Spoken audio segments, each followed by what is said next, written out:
Internet. My name is Taliesin. And my name's Xal'atath. And welcome to a WoW podcast.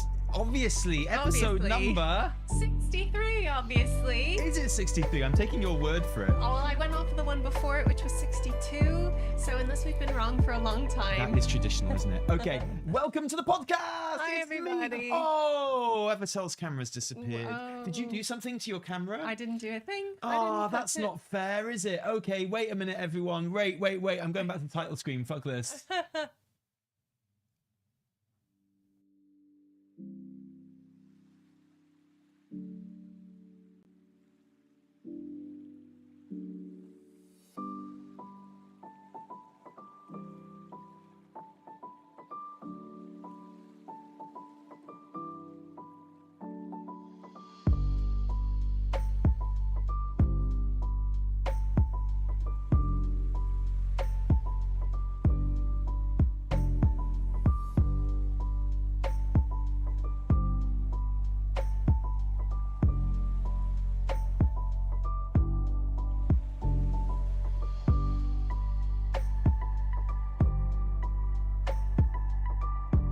Hello, Internet. My name is Taliesin. And I'm Xal'atath. And welcome to a WoW podcast. Obviously, episode number... 63. I knew that already. I knew it was 63. How did you know? I just had this feeling. Ladies and gentlemen, welcome to the podcast. Here I Listen, am. I love that World of Warcraft midnight transition that we have, but it takes a long time. It doesn't does. It takes a really long time.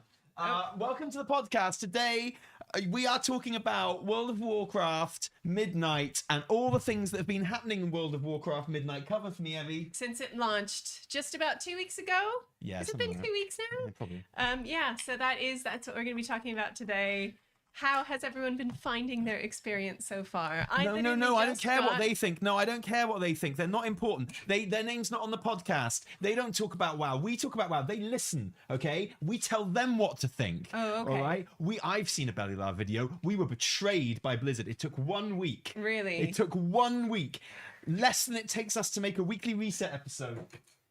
Well. And then it was all... It was audio so low. Oh, shut up your fucking ass then! Jesus Christ! I'm sorry. Holy fuck! I'm trying here. There we go. How's the audio now? Oh, I don't know. I turned it up a bit. I don't know. Good. Jesus Good. Christ. Use the big volume button. Yeah, you got to use your volume button. Come on, turn it up, pump it up. You know, the fact that you're not listening to this show on full volume, disgusting. Get your priorities in order. Come on, man. Right, what have you been doing in World of Warcraft Midnight? I literally just got Sojourner in Harrendar finally. No! Which What took did you think me- of that? I thought it was good. I think I could have benefited from doing it all in one go, like with the main story campaign. Well, that's what I did, as well documented. I've been talking about this. You know, I'm not going to go on about it again. I did try to tell you, right? Yeah. I did try to explain yeah. to everyone, and all the comments we get on all our videos and stuff is like, Tally, you need to leave this whole going round on ground mount thing. You got to leave it. You got to, they'll get rid of flying and it'll be your fault. Yeah. Was it really? Yeah. Yeah. Exactly. Yeah. I probably could have done with it, like doing it all at the same time, but I prioritized getting the campaign story done first because that felt important. So I did that. Now I'm going back. Now I just have to do Sojourner in Voidstorm, which I'm really looking forward to, actually. I know that you were doing Sojourner on for the first zone. Yes. You were talking about it. You were very pleased with yourself. You're having a great time. Mm-hmm. At what point did you kind of go, oh, I just need to focus on the main story and get through it? Harrendar. Right. Yeah. What was it about Harrendar that made you think that? It was everyone already campaigning, like finishing the main campaign long before me. So it was peer pressure. It was you were just peer like, oh pressure. man, I am not ready to raid. To be honest, and I just felt like, I was about, like, I hit 90, like, and it just felt silly being max level and not having finished the campaign to me. Do you know what I mean? Yeah, I know what you mean. That felt very Yeah. silly. So I did Sojourner in Eversong Woods, like, gleefully. I did it in Zulaman, also quite happily. And then in Harrendar, I was like, okay, I just gotta pick it up. Yeah. Yeah. Sorry. Are people actually like? Is there actually a problem with the sound, or are you being idiots? Sorry. Like if you don't want the podcast to like grind to a halt, like don't be funny about sound levels and stuff like that, because you know we rely on you. You know like, we do. Let us know if there's actual problems with the sound, and if there's not, then like seriously shut the fuck up. Okay. Yeah, Okay. we've had so many things break this morning. Yeah, exactly. Mice, like we everything. Like Yeah, no, loads we of haven't had. stuff. I just want to make it clear, we haven't had mice. We live in a very clean house. Oh, thank you, Okay.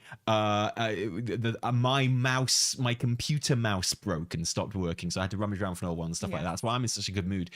So yeah, like no, it's really important that we know that everything is okay with the sound. That's all. That's why I take it very seriously. Okay. It's funny you should mention that it was Haranir that you decided to drop off the Sojourner on. Yeah. Because do I pronounce that right? Sojourner. Sojourner. Yeah. Sojourner. Yeah. Sojourn with a j. Sojourner. It looks, I don't know, man. It looks like a French word to me. It looks like it should be going Sojourner. Yeah, you could pronounce it that way. Sojournier.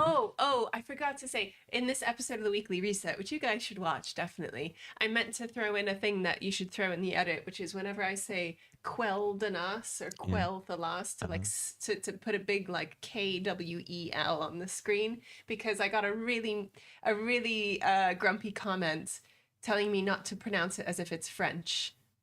I got like a multi-paragraph comment previously, which was like, Evitel just does not know how to say Quel'Danas. She keeps saying it Quel'Danas. It's not French, you moron. It's just, it was a very grumpy comment. Yeah. And I wanted to pointedly say Quel'Danas. Anyway, so. Sorry, I'm just checking, because again, people are saying it in the chat, and is Evie's noise cancellation up too high?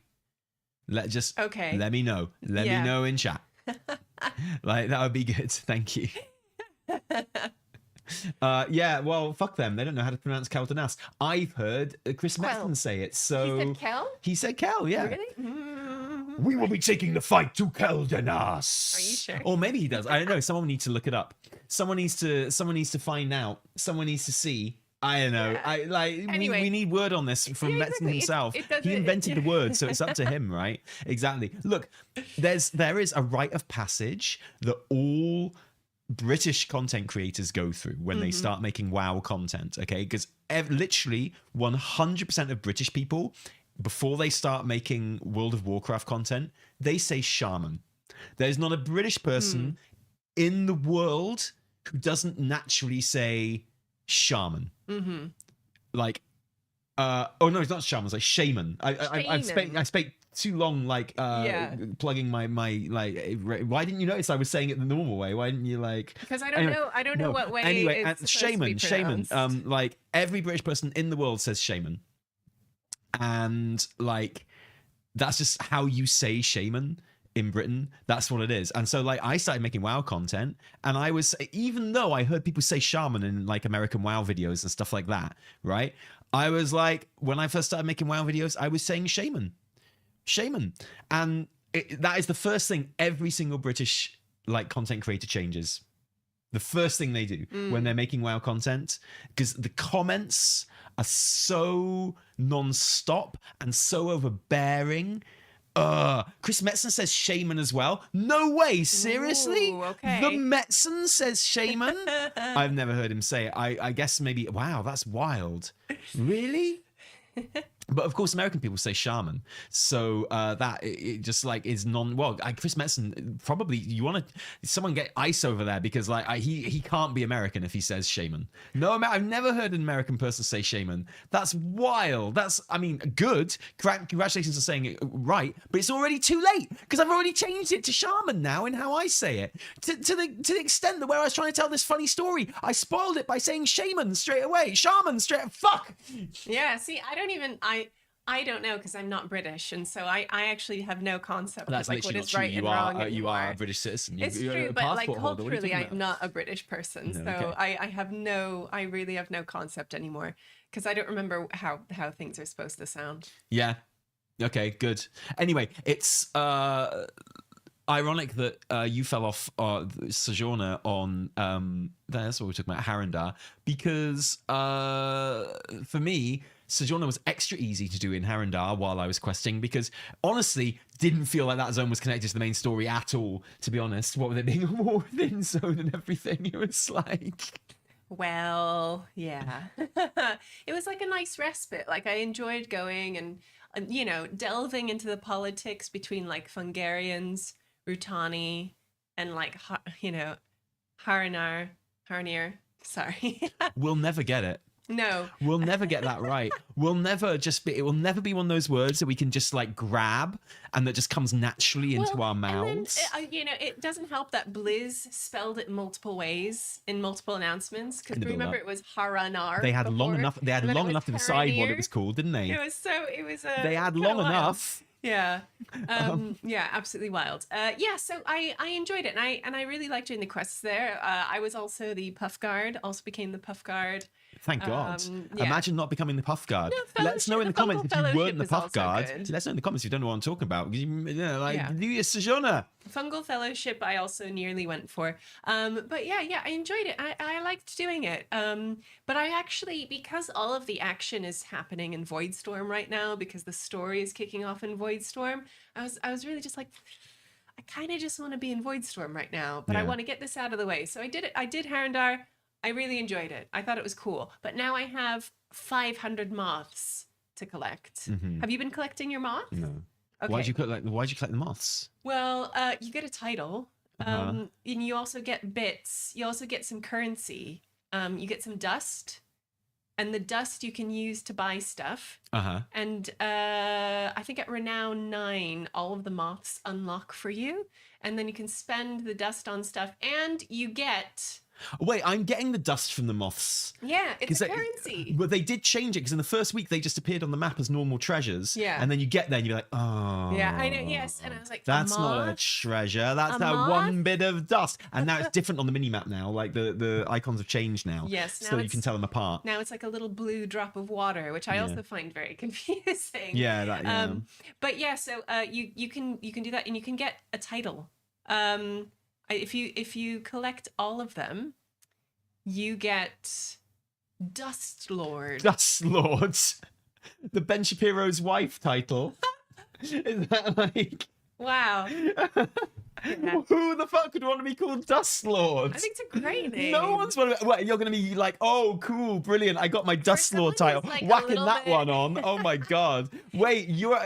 No one's going to want to be Dust Lord. Yeah, exactly. If you're a Volpira, if you're just like an old kind of dirty Death Knight, like every drug dealer yeah, ever. Exactly, yeah, okay. Exactly. There's so many great uses of the title Dust Lord. Sure, you could man. be like... You could be a Kultiran, kind of a drusty Kultiran, and just You're be like, thinking of there's Drust a bit of Lord? yeah, exactly. And this is like, oh, it's just it's a bit of a misspelling. Drust Lord would be a fantastic title. Drust Lord, but then yeah, I think it's a good But title. Dust Lord, I mean, that's how I feel when I've been cleaning my PC. Yeah. That's how I feel when I go up to the loft to like try and find old things. Like I don't like I'm often Dust Lord, and I dislike being Dust Lord. Yeah, There's nothing fun about being Dust Lord Tally. Right, enchanters, like there are so many uses. No, oh my for Dust God, Lord. this is the biggest cope I've ever fucking heard. I've never heard cope as big as this. Oh my God, I love the new Dust Lord title. Right, Thank you, everyone. Oh my God, I love the Dust Lord title so much. It was totally worth it. It was totally worth it to go around collecting all those moths. Why didn't they call it like Moth to a Flame Taliesin or something like That's that? not a title. That would be cool. I'd be down with that. That would be awesome. Anyway, are you bored of this conversation? Do you find it bad? Would you like us to talk about something else? Well, you can. And all you have to do is like Full Who just did, give us some money, and you may talk about anything you like. Get your super chats in if you're watching on the YouTubes right now. If you're watching live, don't do it if you're watching the video. Don't do it if you're listening on your preferred podcasting platform. We're done. We've already finished. Okay, there's no point. Just send us. Just put money in an envelope and send it to us that way. If that's how you're listening right now. But if you're watching live, yeah, you can steer our conversation. You can make us talk about anything you want. All you have to do is give us a little super chat. Yeah, drop a super chat for our YouTube friends, and we'll get to them towards the end of the podcast today. We'll make sure to start them a little bit earlier today, so I don't have to nip off. Yeah, mid exactly. And we weren't late starting today. You guys were just all very early and eager, and that's good to see. So thank you. So it is the week before it all kicks off. It's the week before season 1 starts. And if I'm completely honest, the actual most fun time of the entire expansion for me is over. Really? Yeah. But it's still... Wait, but season 1... But, like, it hasn't started yet, so... I know. Well, you know what? For me, the absolute... It's a high bar, okay? So I'm not saying anything below it is bad. You know, it's like, but for me, the absolute best time of any WoW expansion is the 2 weeks before season 1 starts, where you've got the leveling. Everyone's on an even playing field, apart from like world first people who are just like surgically removing all the fun from their experience. Like, have you seen the new farm? They're allowed. Have you seen the new farm? Is it like is it a frog farm? No, it's a fungal farm. You too can be a proper dust lord. You can go to the arena, and you can start your fungal training like side quest. Yeah. And then in the bit where you have to kill things, you just stay there killing things forever, and you can get to like level 90 in about a couple of hours, something like that.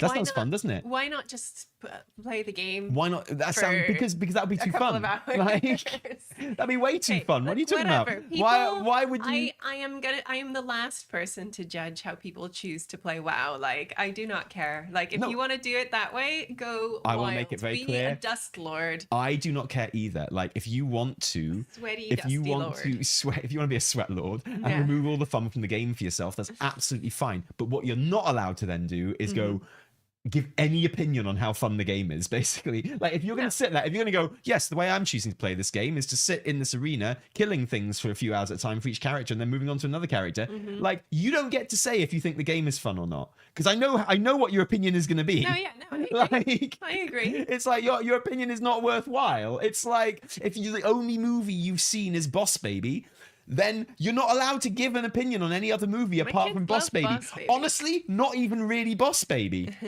You know, to be fair. Like, so I don't know, man. It is what it is. Anyway, so I like this 2 weeks where everyone's on an even playing field, and everyone is like, you know, they're going through the story at different paces. People seeing the cinematics at like different times and stuff. And like, you know, every now and then you get someone in guild chat going, hey, I just hit 90. What do I do now? And like, just starting off with your mythic zeros and things like that. And like, just generally getting ready at your own pace. I feel like it's the only time we ever get to do anything at our own pace in WoW is this 2 weeks, right? It's the only time when I don't feel behind. Yeah. Like, I have to say, it's the, you know, even like, because, you know, I'm seeing people being like, yeah, I'm item level 240, ready to go. And I'm like, I'm 235. Like, you know, I'm gonna get there, and then the season's gonna kick off, and then I'm gonna be like wildly behind. So, yeah. No. Well, that's true actually. But no, I also love season 1 when that kicks off, right? Okay, like I absolutely adore it, and season 1 is the most fun season as well, because like, again, everyone is starting pretty much from the same point.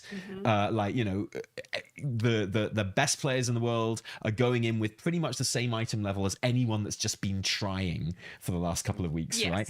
And I think that's glorious. I think that's really, really lovely. And there is that amazing feeling when season 1 kicks off that literally everything you are doing is going towards your raid progression. You know, that's the amazing feeling that I get. Like, I've got a main who I raid with in my raiding guild, and that's the most important thing that's happening when a new raid goes live or whatever. And there is that feeling of like, every delve I do, every mythic dungeon I do, every kind of like world quest and like raising of rep that I do, like everything I'm doing in the game has like this incredibly specific purpose of gearing me up for raids so I can be the best I possibly can in raid, right? And that feels amazing. That feels like so good to me.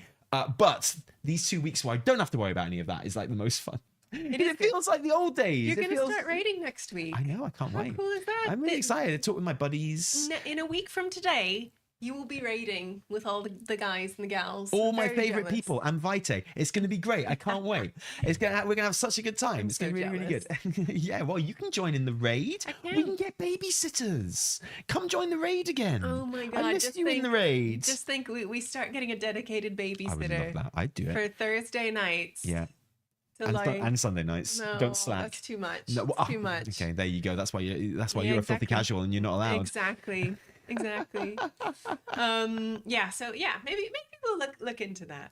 And I love that. I'm really looking forward to the 2 raid thing. I guess we're gonna go into the Haranar raid first. Like the one boss yeah. one seems. Seems a little anticlimactic. Or Although I don't maybe know. we'll do a few bosses in Voidstorm and then head over to that one. I don't know. I don't know. You're I gonna don't have know. to ask your raid leader. I'm sure there's a really interesting conversation about it on the Discord that I never look at. So maybe No, I'll go and absolutely. I'm sure there have been decisions made. But as we near the end of these best 2 weeks of any expansion, a 2 weeks so good that I even thought Shadowlands was a good expansion at this point. That's how good the first 2 weeks of WoW are. And you know I hate early access because it spoils all of the hype and stuff. You know I'm not a big fan of that. And yet, the early access thing did give me a few more days to enjoy it was actually 2.5 weeks, wasn't it, really? Yeah, same. Of this good stuff that I always really, really love. So I really enjoyed it. I'm really glad I had it. Yeah. I kind of liked ushering in like the rest of our guildies when it properly launched on Tuesday and Wednesday. Like it felt quite nice being like, hey, welcome to the game. Like I've been here for a couple days.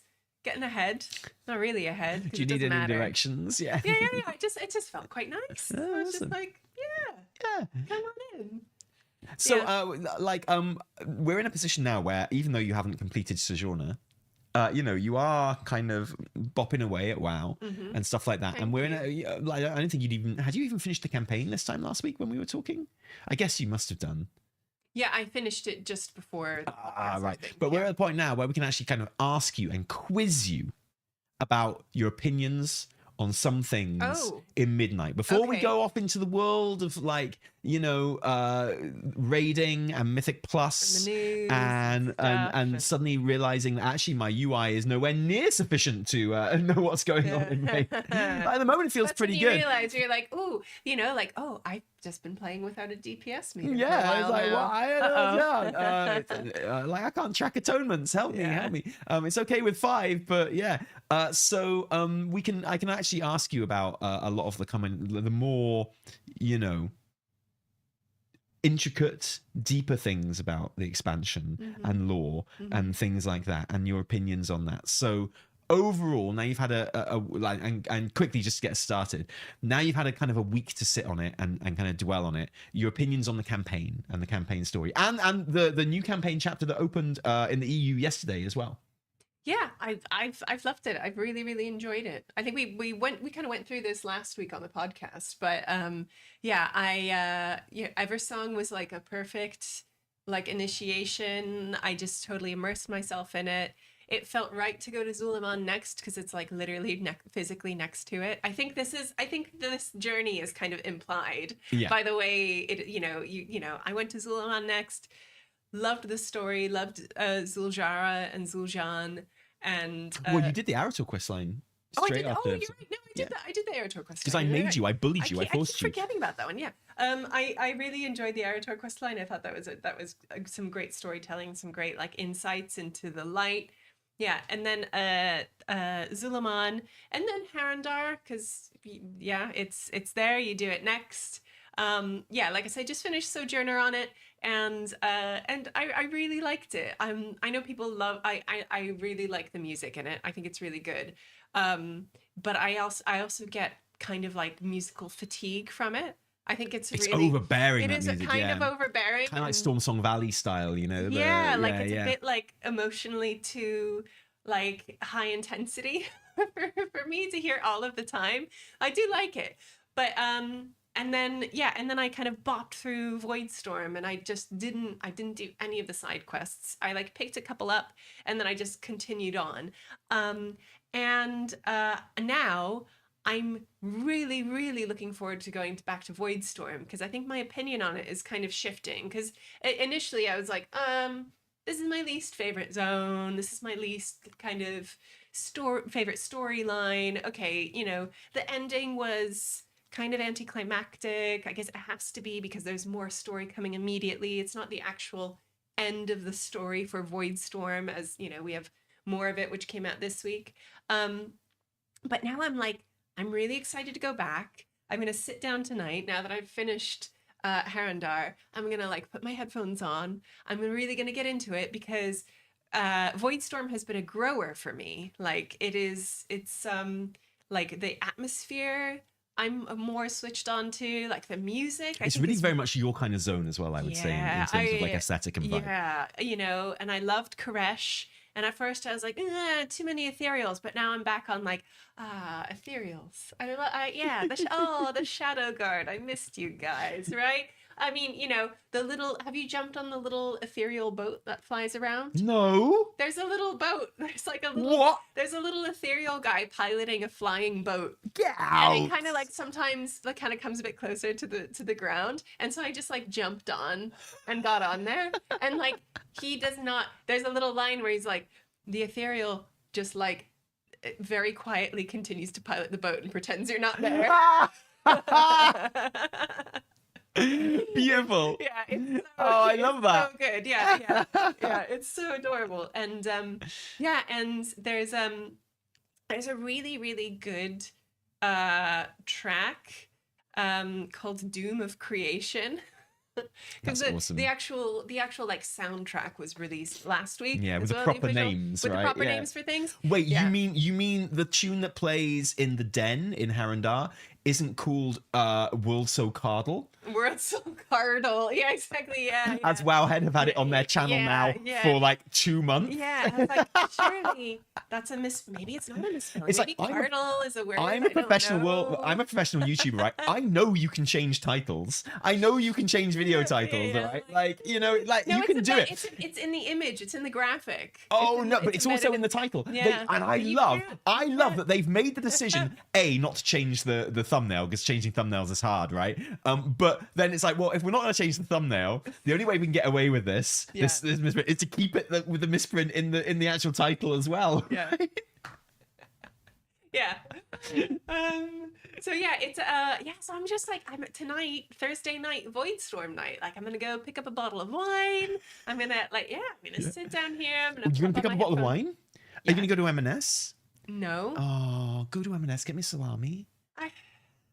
If I can drag the children, Get me a salami and I'll get you a the children salami. will follow me to. I'm just gonna stick with my bottle of wine. If the children will let me take them to M&S and then back after school, then I'll get you a salami. Cheers, mate. Yeah, Thanks you're for welcome. Anyway, like go for it. Sorry, carry on. No, but I was just talking about my leveling, my questing experience, my campaign story experience, and now that we've gone back to Voidstorm for the next chapter, Yes, which is called A Light in the Dark. Feeding the Flame. Oh, it was worth a shot. It was worth a roll of the dice. That one, wasn't it? Yeah, the light extinguished. Yeah, I bet like quest quest name brainstorming sessions. Yeah. Although it's probably just ChatGPT now, isn't it?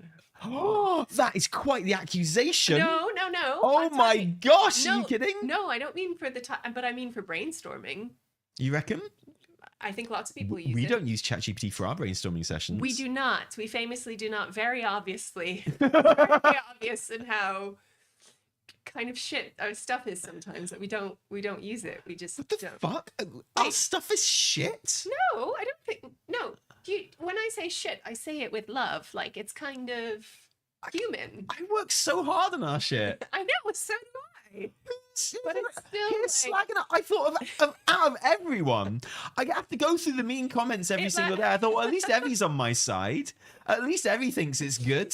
No, it is good, but it lacks that kind of that faux polish that a lot of AI ChatGPT generated. Authentic, thank you. Authentic is the word, not shit. Authentic. Oh, our son has started using scare quotes. Yeah, my 6-year-old now uses scare quotes. He doesn't quite understand it, does he? He doesn't, but he's like, Daddy, I just did a nice smelling fart.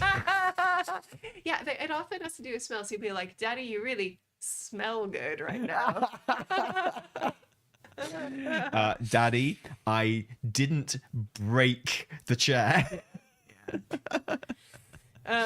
Yeah. So yeah, exactly. So that's what I mean when I say like shit. It's kind of just it lacks that kind of nasty fake polish that things Okay. have. Well, it certainly lacks any kind of polish, to be honest. And truly, like it cannot replicate like our script style, like our sense of humor. It literally does not. I remember like months ago, ages ago, you know, back when things were still kicking off, I was like, write a script in the style of Taliesin and Evitel, and it was the worst thing I've ever I don't know, man. I've read written in some my stinkers in life. my day. Are you Yeah, sure yeah, it wasn't no, worse and than it any of was those? like, hey, howdy, cheerio, folks. How goes it? Welcome to the wild and wacky world of T&E. Just T and E. Just two guys and a gal, two girls, guys, gal. Just work. It was I mean, how did that go again? It was yeah, just it was like it wacky made no world sense. of T and It E. made It's no pretty sense. good. I like the alliteration. It's pretty nice. Yeah, Yeah, ooh, like yeah. wacky. Lots of M Just dashes. T and E. We've had worse ideas than that. We We've have. had worse But intros it than was that, so, honestly. it It's was like, so interesting. insane. It was just like, it was, yeah. Anyway, Do you know what I often I, think? Just to sidetracked play there. on that for a second, right? Yeah. I often think that actually we are, you know, in this world where everything is becoming a little bit more kind of ChatGPT'd, you know, and like people are using ChatGPT in their everyday life. Creators are inevitably using ChatGPT to help themselves out and stuff. And whatever Yeah. other creators want to do is no business of ours, never has been. But I think our channel is kind of almost uniquely positioned to kind of like survive not Combat. using. Yeah. Because like I know. I our have channel's thought about always it. had like a very. It's always been like it's always had the human touch of being quite unique in its kind of tone and vibe and stuff, which ChatGPT doesn't really replicate When very I well. say shit, that's what I Yeah, mean. yeah, exactly. And like so I like, you know, I think our vibe is the most difficult to replicate on like a chat GPT kind of thing, right? And from an LLM. So I think like what as other kind of YouTube channels become kind of more, you know, LLMs Like basically, codified, like yeah. I feel like our channel will have something even more unique to offer by not doing that. Do you know what I mean? I feel like I think like we're almost uniquely positioned to kind of like make the most of that. Yeah. But the unless it downside is we can't becomes- start using ChatGPT, which would make our life a whole lot easier. So you know, it swings and roundabouts really. Yeah, and with this actually, like, you know, you may have noticed we released a weekly reset, which is really fun, really nice to do, and it was really nice seeing the comments on that and people being like,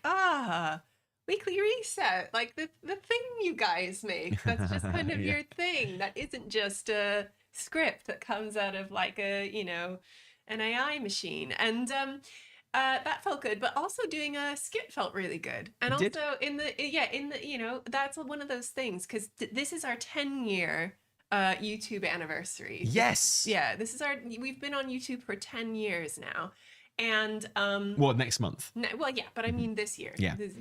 And you know, it's made me think about, you know, all the stuff we've done and how it's changed. And there's something about like, you know how fashion comes in cycles. Like, you know, the skits 10 years ago, we were like, okay, this is silly, this is funny, you know, it's kind of off the wall, but like, let's roll with it.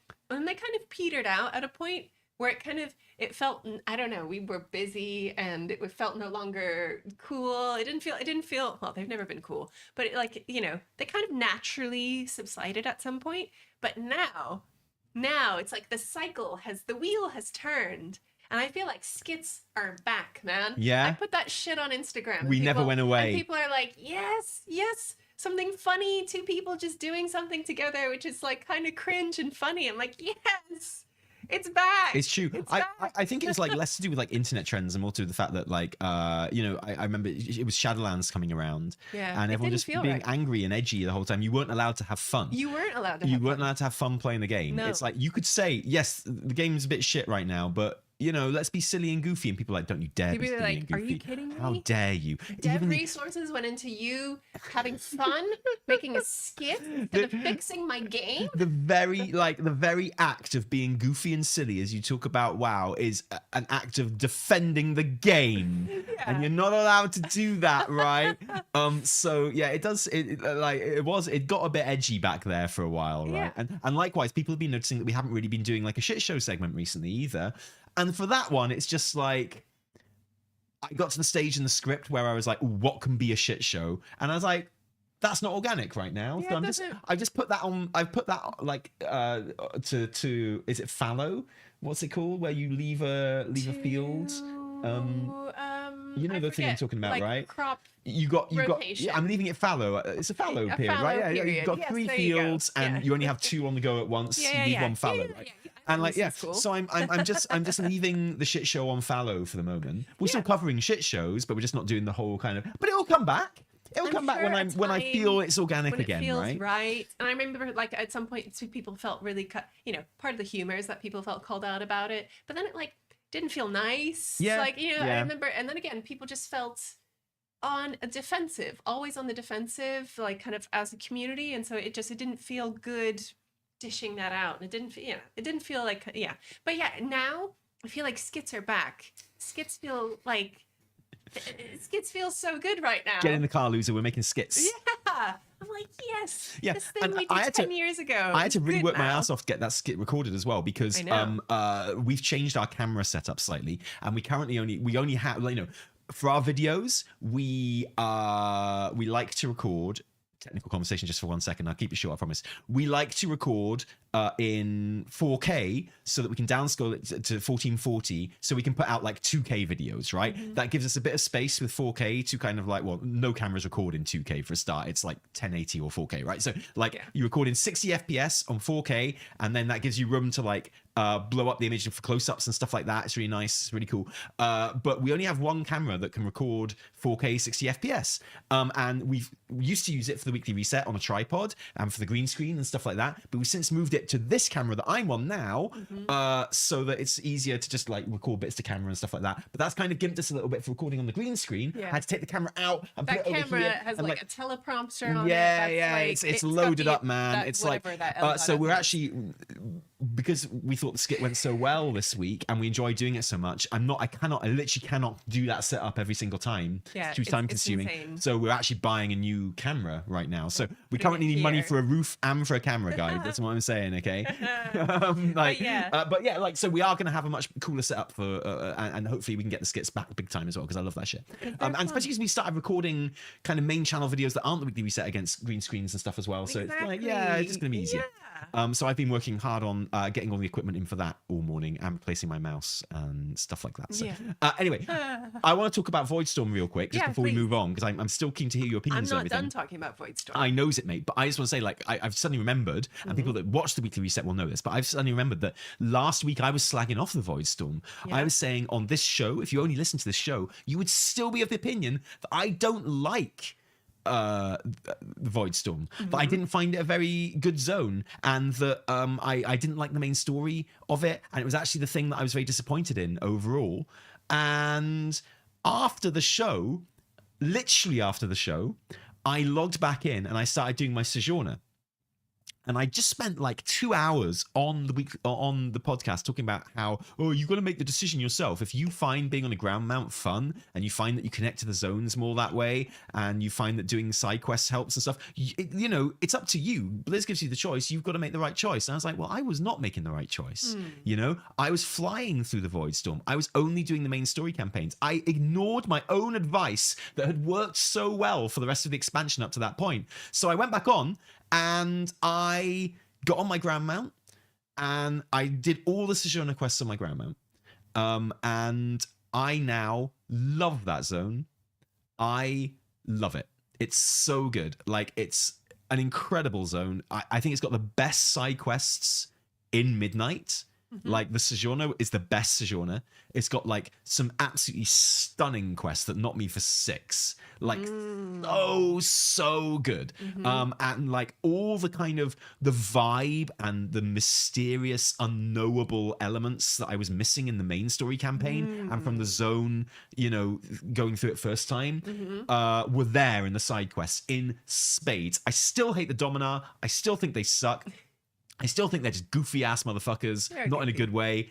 But there's only like 2 side quests with the Dominar, and the rest is all with Night Elves and like the Vanguard and stuff like that. And, people visiting this planet, right? Yeah. And it was amazing. And so even going around on ground mount, because people look at Voidstorm and they go, you are not meant to go on ground mounts here. You are supposed to fly, right? And that's what I did. But like, oh my God, the zone just makes so much more sense when you're on a ground mount, because you suddenly realize that all of the places you go to in the zone, anywhere there's any buildings at all or any camps, they're on these huge, like, it's almost like Thousand Needles. Yeah. They're on these huge, like, edifices, these huge outcrops, these big, like, cliffs, right? And if you want to get anywhere, you have to descend from one of these big islands into, like, the ravine, into the canyons, where it's, and suddenly all of the fact that all of the flora around there looks like underwater flora. You know how it's all floaty kind of seaweed and stuff, and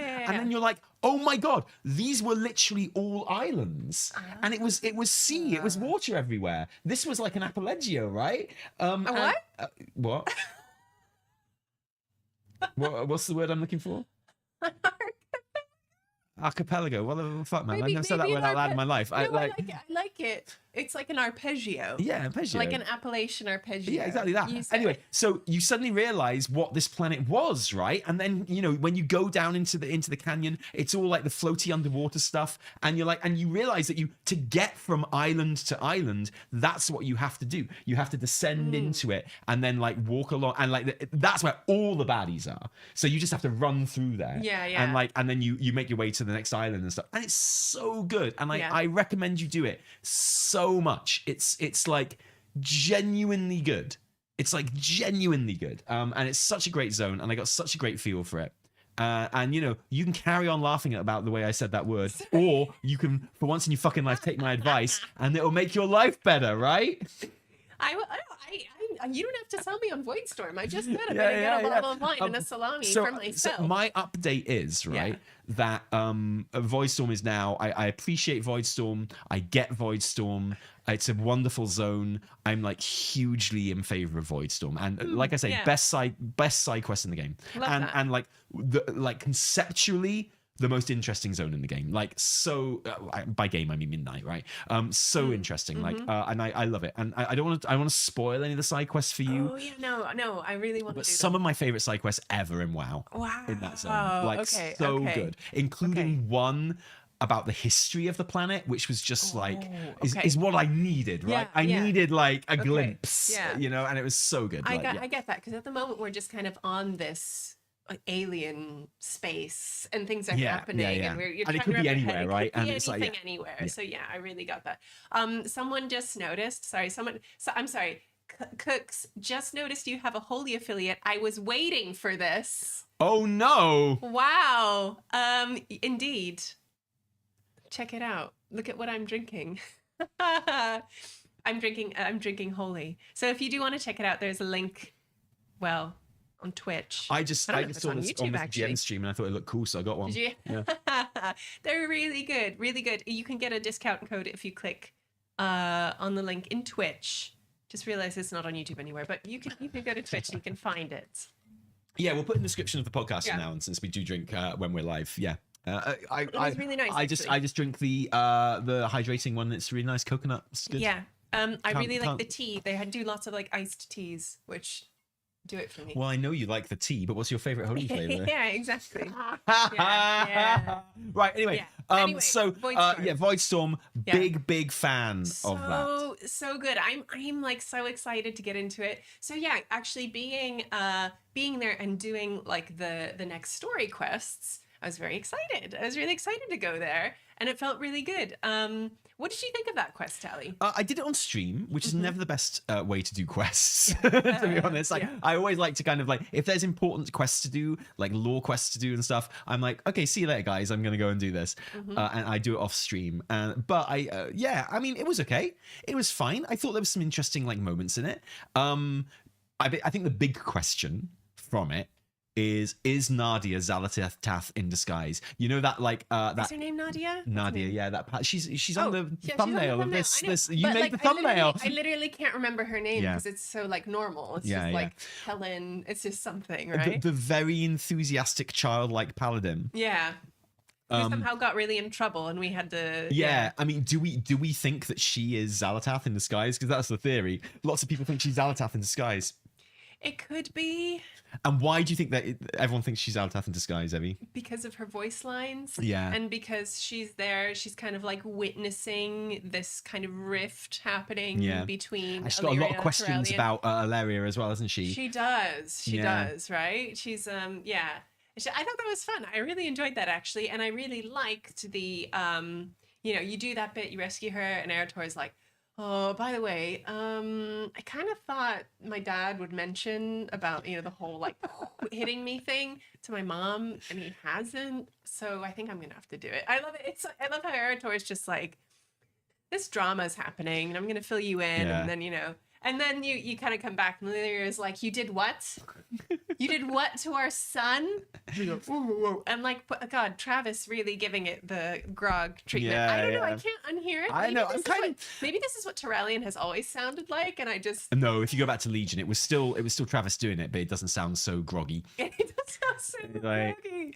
He just sounds a bit. I keep a expecting bit to make like a dull. fart joke or something, you know. yeah, exactly. Oh, whoa! I mean, that wasn't a light one, was it? Oh. Mostly they're light, but this one wasn't very light, was it? Oh. Yeah. So I liked that bit, and it is really interesting seeing, you know, that conversation between Illyria and Turalyon, and Illyria is like, the light made you do this, and Turalyon correctly is like, no, I failed there, not the light. You know, That self-awareness is quite interesting. I thought that was really Yeah. good. He's like, no, don't you shit on my light. I love that light. And he's like, no, actually, I messed up. And she's like, no, you didn't. Fuck the light. Do you know what I mean? And then you're like, oh wait, no, Illyria, you were doing so well. Stop. Wait, Do you know what? That is the first good take I've heard on that. Thank you. Like, I agree with that, but that's not what a lot of people are saying. Well, because and okay, no, but as it was happening, I was watching this, right? Yeah. And I was like, people are going to watch this and be like, but Ilaria said he was overcome by the light, so that's correct. It's like, Ilaria was not there. Ilaria has no idea. Ilaria didn't see it. Just because a character says something doesn't make it true or correct. I think that's kind of a thing. But it was literally as I was watching this happen, and I was like, oh, people are going to take this as confirmation that it was like the light possessing Turalyon, when it's literally just Illyria's so angry. Yeah. And also, like, you know, like, it's bad that he stabbed his son. Goes that thing. But he didn't. He was trying to stab someone else, and his son threw himself, literally threw himself in the way of the blade. And like, I'm not being funny, right? Sometimes I'm tidying up and I tell Annie to get out of my way, and he runs in front of me and hurts himself. And I'm sorry, that was not my problem. Maybe I should have been more careful. But like, you know, sons have a habit of doing that, I've noticed. Yeah. And like, but what I'm saying is like, you know, the light did not make him hurt his son. At worst, the light made him try to kill a troll who moments earlier, like, they were in a fight to the death with, you know, and his son threw, like, and who, by the way, everyone else would have been absolutely fine if Turalyon had killed. Like, Lorthamar would have been absolutely fine if he killed him. They were literally just fighting each other, right? Like, he was unarmed, whatever, but he was being a bit of a dick. And like, Lorthamar would have been fine with it. Liadrin would have been fine with it. And like, the story being told in that moment is the only one who isn't fine with it, because he's the only one who knows the truth of the situation. Is Arator, but the story is at that point that no one else knows the truth of the situation. That's the whole point. And you try and get all of the Blood Elves to stop fighting with the trolls if you want to, and they're all like, nah, fuck it, we fight into the death, mate, let's go. So like, if Turalyon had killed Xul'jan at that point, many people would have lost their in-game husband, and that's sad, isn't it? But like, Lorthamar would have been okay with it. Liadrin would have been okay with it. Like, Haldoran would have been okay with it. Like, everyone would have been fine. All the Blood Elf soldiers there. No one would have gone, ooh, look what the light made Turalyon do. They'd have been like, bit harsh, but that dude deserved it, right? And the only reason that Arator got hurt was because he threw himself in the way of the sword. And the reason that it's like still a problem is that because after it happened, Turalyon wasn't like, oh my God, I'm so sorry. Like, I can't, but you know, the problem is that he didn't do that, and Arator was like, dude, you stabbed me. and then you're not even gonna like apologize. You know, this is like a father-son thing happening right now.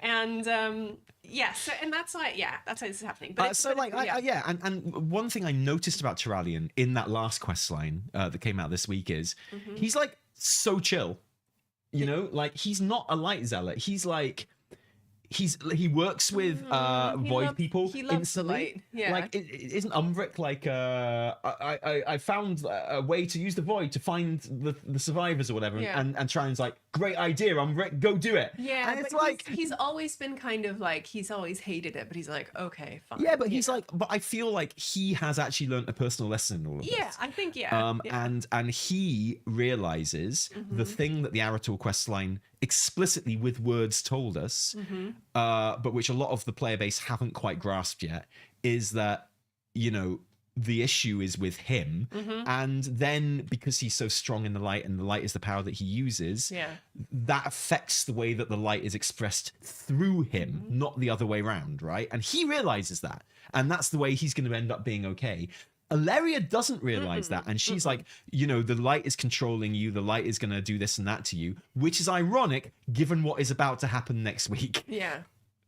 Oh yeah, and, you know, and she's acting a bit high and mighty right now. Nadia or whatever is always like, oh wow, isn't Alleria the one with like a void Naru in her? Explains a lot. Oh, she's obsessed with the void Naru in her. She's like, oh wait, she doesn't have a heart, but she does have a void Naru. That bitch is definitely Xal'atath. Yeah, I know Xal'atath when I see her, right? Yeah, right. You know, like and also that would, if Nadia is Xal'atath, that is the most we've seen Xal'atath this expansion so far. Let's be real, she's nowhere. No, she's plotting. Nowhere to be seen. She's planning, which is fine. You don't want to like overdose on her. You want her in like, you know.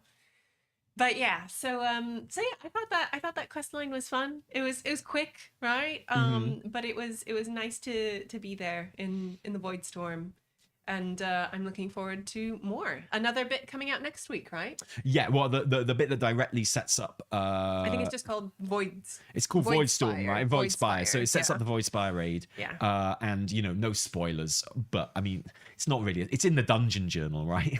It's not even a blue bot spoiler. It's like, it's in the dungeon journal. It's there. It's in the game. Everyone knows who the final boss of the Voidspire is. Yeah. I mean, like, despite everything that's been said about Tyrallion, and look, I'm no fan of Tyrallion. Like, I actually find the story that they're telling with the light incredibly interesting, and I think they're doing it really, really well. And it's not really the game's fault that lots of people aren't understanding it. But I think it's good. I think it's good that loads of people have different opinions on it. It's got people talking and people having agreements and disagreements about it. I think that's really interesting. But like for me, the story that they're telling is very clear, and I think it's really interesting that we've had the thing with Lethraxian. What do you think about Lethraxian? What do you think about what they did with my boy Lethraxian? It was kind of, I mean, I liked, conceptually, I really liked it. I really liked when you kick off against him, like the light theme plays. I thought that was really cool. Like the music of the light is playing. And like in some ways, I'm kind of on his side. In some ways, I'm like, dude, we just gotta go and blast these people. Like, it's a, you know, and but I didn't feel like, again, I don't know, maybe it was like the voice acting, something about his character. Yeah, the voice acting made him sound very dumb. Yeah, it made him sound. I get he's stubborn, and he never sounded like that. He is a zealot, he is, but it made him feel a little bit one-dimensional. And I think he deserved a little bit better. I would have enjoyed seeing him around a little, you know, a little bit less of like a shouty zealot and like a little bit, you know.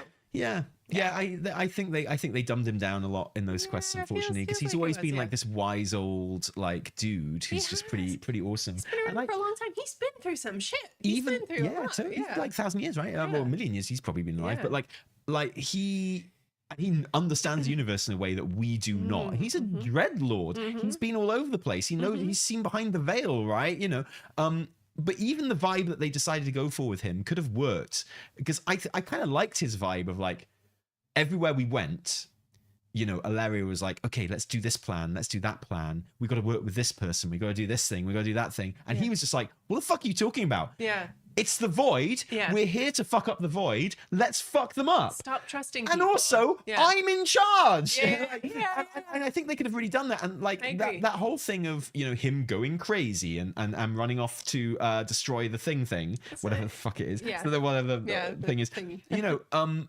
There's that thing of like, there was this big deal made earlier where Ilaria was talking to him and she was like, look, I trust you when this Void guy betrays us. I trust you to pull. I trust you to fucking kill him. Yeah. And then the Void guy does betray them. Yeah. And he's like, right, now I'm going to fucking kill. And Yeah. Ilaria's like, no. Yeah, And yeah. he's like, I kind of get his point, to be honest. Like, you same. said I should kill him when he betrayed us. What's going on? Yeah, and yeah. So You said. I found. We talked about this before, but I found Illyria just kind of a bit convoluted in that storyline where we're teaming up with a Dominar, and everyone's like, Illyria, we just did this. We just did this with Xal'atath. And she's like, no, I get it. The difference is that now when I'm betrayed, I will fight back. And it's like, but what? I just didn't. And don't forget, the reason we have to take Lethraxian out is because, like, by destroying the big Void thing, that will destroy Silvermoon, right? So obviously we have to kill him. Yeah, exactly. Well, right? Maybe. What's our source of information on that?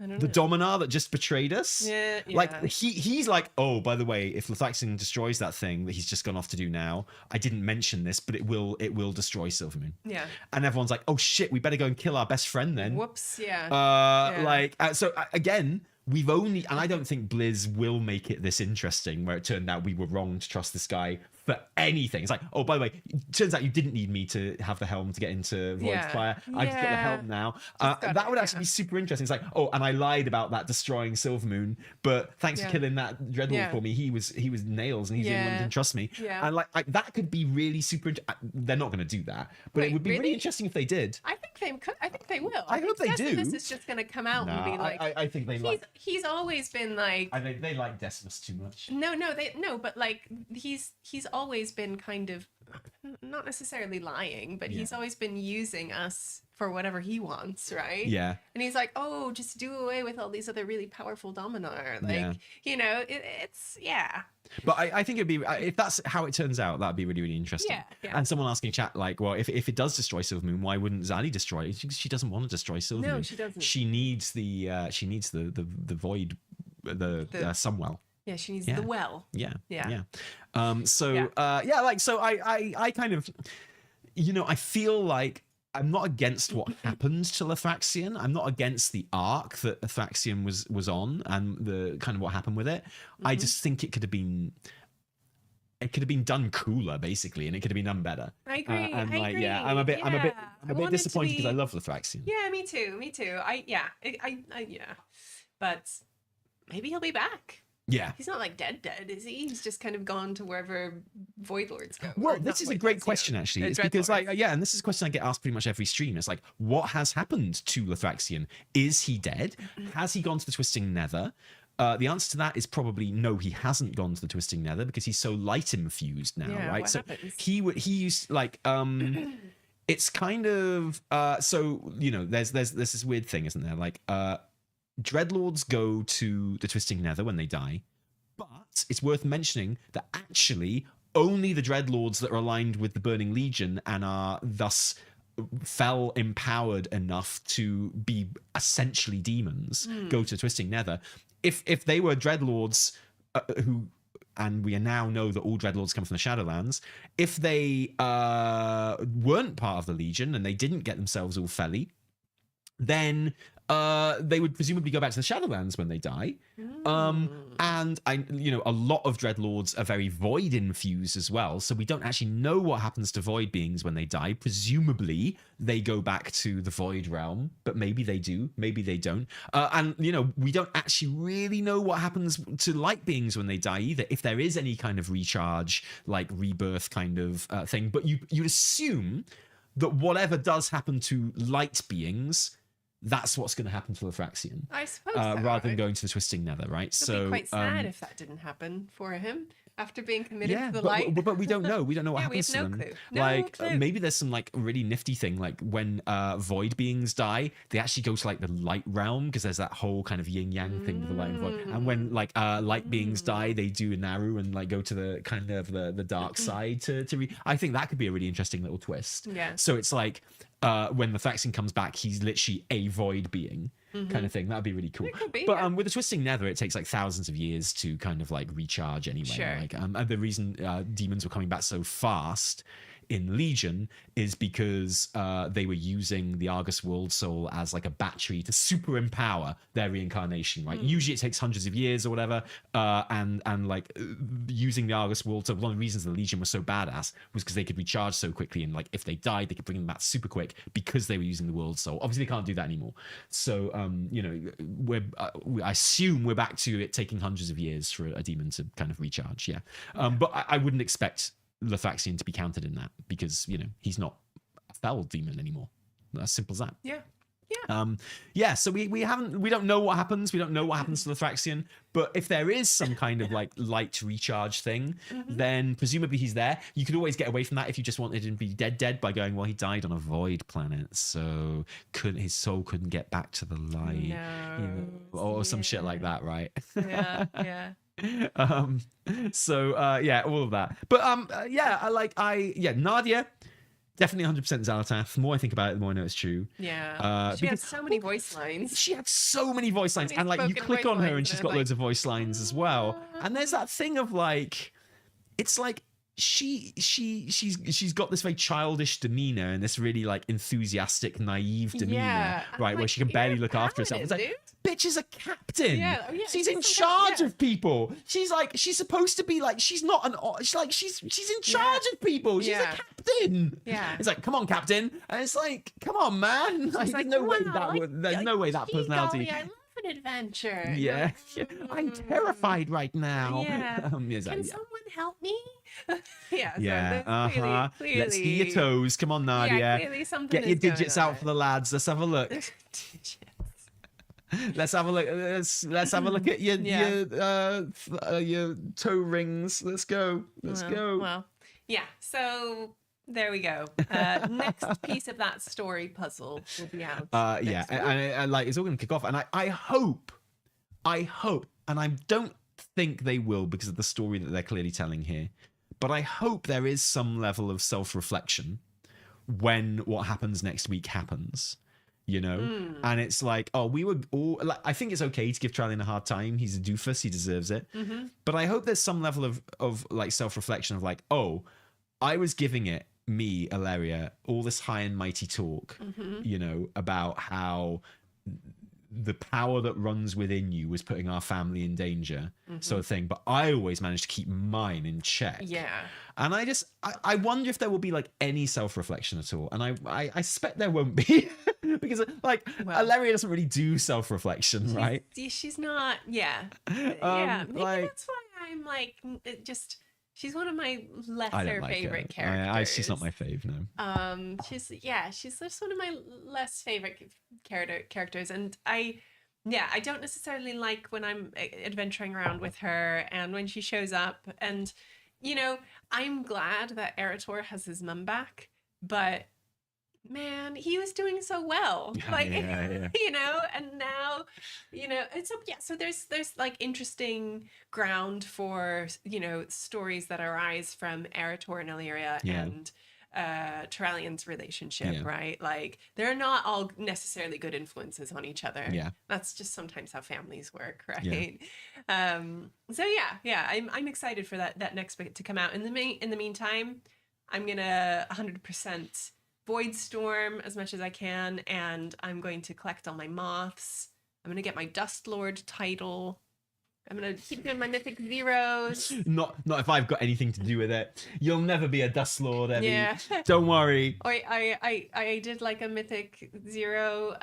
We did Okay, it like a few that was the days next thing I was ago. going to ask you Yeah. about. What do you think about the dungeons? How many have you done so far? Like, well, I guess you've done them all below Mythic Zero. You've done them all heroic at this point, or I don't think I've done them all actually at this point. I tend to do them when the story sends me to them when I'm kind of leveling. Yeah, exactly. But sometimes the story does not send you yeah. to them. Like And Windrunner Spire, you are I've not definitely sent done to all at of them any because I've point, got the right? achievements. I've got the Mythic Zero achievement for all of them, and I've got the obviously the heroic achievement for all of them as well. Yeah. And like, I can't. I don't think the dungeons are very memorable this expansion. I wouldn't say any of them are bad. I wouldn't say, and of course, you know, in terms of mechanics and stuff, they're all every dungeon is unmemorable to get to Mythic Plus really, and you have to actually start paying attention. But in previous expansions, I feel like the dungeons have lodged themselves in my mind a bit more. I get what you're saying. You know, like there's nothing like Dawnbreaker. No, Which many people would be happy about. I love Dawnbreaker. I think Dawnbreaker is great. There's no dungeon where I'm like if you told me the names of the dungeons, yeah, I wouldn't be able to sum up what it feels like to play each dungeon. I get what you're saying. Do you know what I mean? Maybe it's too soon. Maybe you haven't like gotten into the cycle yet. Yeah. So like I think I like Masala Caverns? Mysara Caverns. Mysara. It's pretty fun. Is that Mysara? I barely even knew her. yeah, Mysara Caverns. Yeah, you've got Nexus Point Zenus. I hate that one. Okay, I do remember that one. That one sucks. I don't want to go in that one ever again. Isn't that the one with Lethraxian? It's the one. And the Lethraxian fight is actually really good. Yeah. But it's the one. Actually, the boss is the next one, quite good. But it's the one where you get all of the laser walls that stun you everywhere, and every now and then some fucking battery spawns which no one ever kills, and it wipes everyone over and over and over again. Yeah. So that one can fuck right off. Yeah. And so carry on. And so these are the max level ones. Blinding Veil. I barely remember Do you know what? I've only done Blinding Veil once, and that was Mythic Zero. Yeah. And I really enjoyed it. I remember really enjoying that one. But I couldn't tell you anything about it. Void Scar Arena, which I have not done yet. Oh, because I did that. Yeah, I did that. You're not sent to do it. You are sent to do it in the Sojourner quest. So okay, I feel like I enjoyed that one. Yeah. That's my favorite of the voidy ones. Okay. But again. And, you know, you hear Void Scar Arena and you think it's going to be one of those ones where you're in an arena and, like, different people come to fight you, and it's not that, thankfully. Yeah. It's quite good. Yeah, and then the level up dungeons, there's Den of Nalarak. Okay. That's my favorite looking dungeon. It's pretty cool looking, isn't it? Yeah. The one thing I can tell you about Midnight Dungeons so far is that lots of them love doing that thing where it's like, okay, before we get started, go and collect a bunch of stuff. That's how this dungeon starts. You collect a bunch of stuff, right? And that's one of those ones. You collect a bunch of stuff at the beginning, and you can do some fishing and shit. And and that's the one with the really annoying wind mechanic as well, isn't it? I think so. Where you're like, look, it's got loads of great different like looks and biomes and stuff. The wind mechanic is horrible. I mean, I like it, but it's going to be horrible in Mythic Plus. Oh, of course, the icy wind. Oh my god, it's got the actual Super Mario 2 style ice boss where you literally slide around. But actually, I found the sliding quite usely because like you can the sliding is quite good because you can actually like get yourself moving. And like so if something spawns, a swirly spawns underneath you, you've got to get away from, you just have to hit move once and then you can start casting while you slide out of the thing. So actually if you know how to use it, it's pretty good. But I wouldn't want to be a melee, that's for sure. No. But like so I like Den. I like Den is good. Once people get the hang of the wind mechanic, it'll be fun. And then Windrunner Spire, which I think is fine. I think it's cool. I like hearing Lerath talk to us about it's all right. It's okay. And again, like I didn't do that one. I just did that one on Mythic Zero, and everyone was running through it like very quickly. And, I was with you on that dungeon. Yeah, and it happened really fast, and I wasn't really like absorbing it, but I thought it was nice. Murder Row, you have to love Murder Row. I love Murder Row. Murder Row is hilarious. Murder Row is an absolute fucking banger. Yeah, Murder Row is a lot of fun. That's another one where you're like, go and collect stuff at the beginning, like it's collecting, you click on people to get testimony or like clues or whatever. But it's another one where it's like, oh, we're running over here to get this thing and that thing and that thing, and like so. And I like that one. And then and the job bit. What's your favorite job to have in the job bit? Sweeping. I love sweeping. I like kicking out the punters. Fuck those guys. Well, the other job I got was to like take food and drink to people. Yeah. But I didn't realize that people had like I was picking up food or drink. Yeah. And I was going giving it to people, and they kept getting angry with me because I didn't realize they had a symbol above their head for whether they wanted food or drink. So I was giving like drink to people that wanted food. I was giving food to people that wanted drink. Yeah. I was not doing well, and we failed. We got a bad review, and that was bad, wasn't it? So what do you get like a buff if you get a good review or something? Is that it? I don't know. You get an achievement. It's all Okay, good. yeah. And then there's Magister's Terrace, which I like because I love how it was an introduction to Voidstorm. I love how you are That's forced pretty cool. you are forced to play it before you go through Voidstorm, Yeah. and it is your introduction to Voidstorm. I thought it was super cool. Oh, I think sorry, back to Murder Row for a second. I think like the Nibbles boss is actually really good. Drop it, Nibbles. I think like Nibbles is the very Nibbles memorable, boss is actually like isn't a really good boss with really good mechanics. Yeah. And Murder Row's got the void like the warlock boss at the end, right? Yeah, And it's yeah. got the and all the Legion music just plays. and it's got the warlock gates mechanic in it. Yeah. Actually, I Murder think Row's really out of all good. the dungeons, Yeah. Murder Row is probably my favorite so far. Yeah. Bearing in mind I haven't done it in Mythic Plus. Or I have on Alpha, but whatever. Mm-hmm. And yeah, I like the pet boss in Chicken Tikka Masala Caverns as well. Yeah, there's an I article think on that's Wowhead yeah, about I think that's a actually. really good boss mechanic. Actually, I think it's really cool. It's really fun. Yeah. I love a pet boss. Yeah, I me think it's too. fun. Like one Like, of yeah. Nibbles, like you know, especially if you don't figure it out the first time. Mm-hmm. Like, you know, I really enjoy that. I Yeah. think they're really fun. Yeah. So yeah, I'm into the so dungeons. the other Terrace, Magister's Terrace is quite a good one. I appreciate all the voidy stuff in Magister's Terrace. I li- yeah, Oh, I sorry, love the Fally stuff in Magister's Terrace. I think that's cool. Yeah. And Magister's Terrace is the one where you need to be in different sections in the final boss and catch the balls and stuff, and like catch the orbs when they drop and stuff like that. So I think that's quite fun too. Yeah, I like that one. Yeah. What other dungeons are there? That's it. We just went through all of them. All of them, really? All 8 of them. Wow. Yeah. Yeah. Right? It's cool. Yeah, they haven't really. Yeah, they're fine. Yeah. Yeah. Okay. And They're then good. next week, what are the dungeons in season 1? Season 1 dungeons. Magister's Terrace. Lucky you. Is this on your screen now? I'll It put is on on my screen. I mean, I've got loads of shit on my screen, Yeah. but there you go. Mysara Caverns. Wait. Sorry, hang on. Oh, uh-oh. I didn't have that prepared. Streamception. Sorry, there we go. Yeah. Just control zoom that a little bit, make that a nice bit bigger. There you go. Hey. There we go. Mysara Caverns, which we enjoyed. Very good. Nexus Point Zenus. Makes sense for kind of, yeah, it makes story sense. impact, Sure. right? And Windrunner's Spire, which, like, I kind of would prefer Murder Row over it, but it's fine. Yeah. Wait. So that's 3 you just said. What's 4. I missed the Magister's Terrace. Magister's Terrace. Thank you. Okay. And then the ones coming back, there's Algathar Academy. Oh, I hate Algathar. It's all right. It's too dragonflighty. It's so dragon. I don't want it. I don't want to be like punished by my teachers, you know. Yeah, I mean, yeah, I you do. do. I Yeah, do. you do. But not in a gentle dragonflight way. You know what I Okay, mean? Not in a like Anyway, Pit of Sauron. Okay, that is an interesting choice. Definitely, it's nice to see one that old. Honestly, It's very old. Yeah, isn't it? in the I love the potential of I love the precedent that sets. Yes. You know, having a dungeon that old for Mythic Plus, I think that's cool. Seat of the Triumvirate. Of course. Yes, of course, the one that definitely should have been in last season, if you ask me. But it tells the story of Lura. It makes sense. You know, okay. For storytelling, it makes sense. I'm up for that. I haven't played that dungeon really since Legions, so you know that's an interesting one. I like that. Yeah, and then Skyreach, which I think I've literally never played before. I thought I'd never have to do Skyreach ever again. I don't think I've In ever fact, done Skyreach. I think in our first ever video, I talk about how excited I am never to have to listen to the intro of Skyreach ever again. Literally the first video ever on this channel. I think I'm like, I will not miss Skyreach. I have not seen her spires for many years. I love Arakoa. I'm really excited to actually play it. I mean, it's a decent dungeon. It's all right, but like, yeah, okay.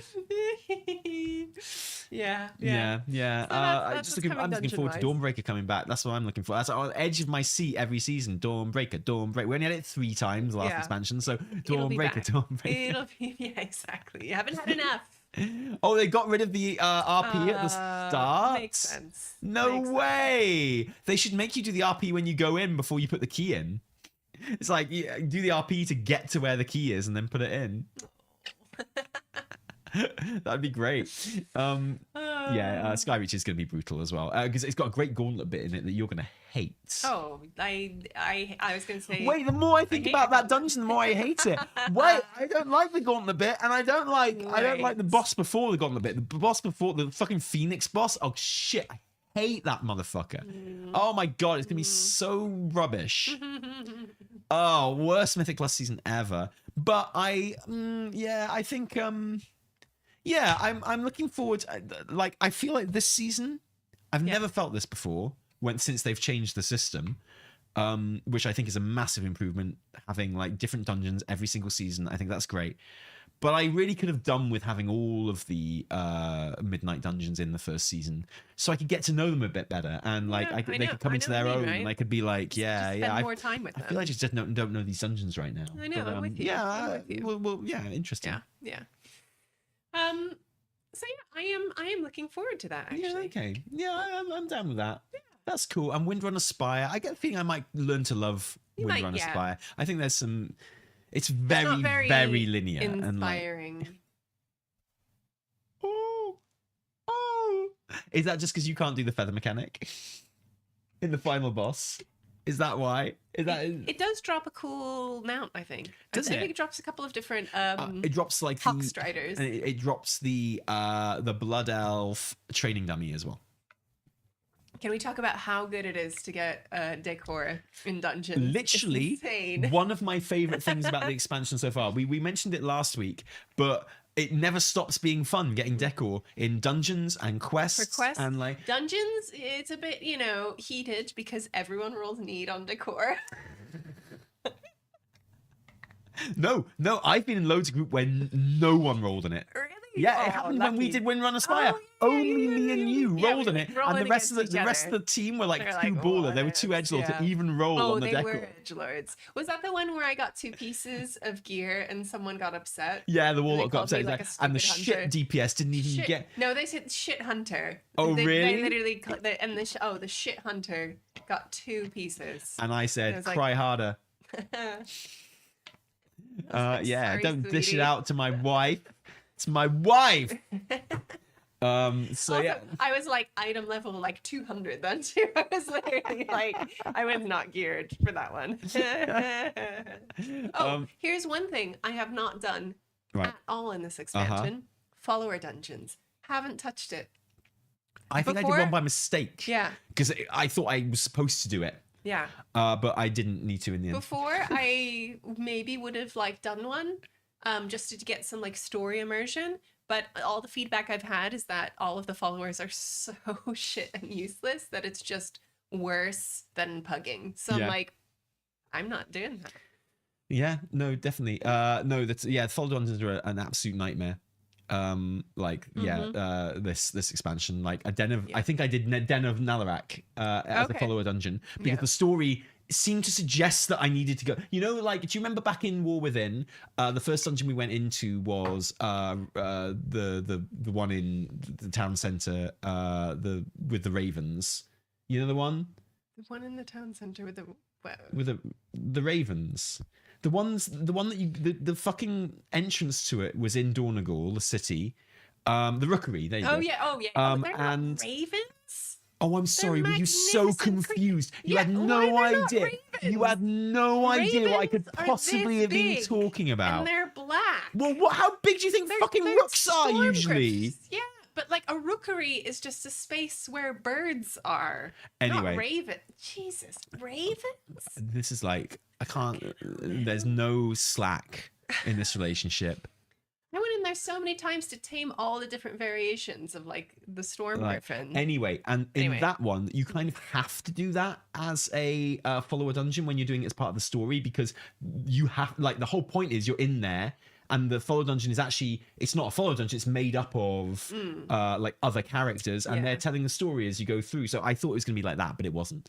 And I regretted it instantly because the tank was not good at dealing with the wind mechanic, if I'm completely honest. Like the follow dungeon tank is not good. Rooks are ravens. Did you know that? Yes, I know, but I don't care. It's called the rookery. It's not about ravens or rooks. Well, except rooks are ravens, so it is. But what does that have to do with the rookery? Because it's full of rooks. Yeah, no, it's not. Full of ravens. Neither. Storm rooks. No. Griffins. But they're called storm rooks. I don't know. Anyway, dude. That's what they're called. Have you done any delves? I just think anyone else, if I'd said, oh, you know, the one with all the ravens, they would have known what I was talking about, but you decided to be all an iron about it, and you were like, oh, no, actually. It doesn't completely. No, totally. So yeah, have you been doing your delves? Not really. I got up to level 7, and it didn't feel like it was worth doing them, really. Yeah, no, because getting like I was literally getting nothing for them. Yeah, totally. You've like maxed out your adventurer crests and everything. That happens very quickly. You've got extra now. I maxed mine out last week. Yeah, because you only get 200 or something, and now they've upped it to 300. But like it'll max out soon enough. So I haven't really done many of them. I ended up doing Grudge Pit twice because I thought that one of my quests was to do the Grudge Pit, but it was literally just to fight in the Grudge Pit, but not the delve, like for your Fungarian guys. Oh, sure, yeah. So I just ended up doing it so many times. The Grudge Pit delve is great because I think it's a great delve. I love it as a setup. It's like it's this big.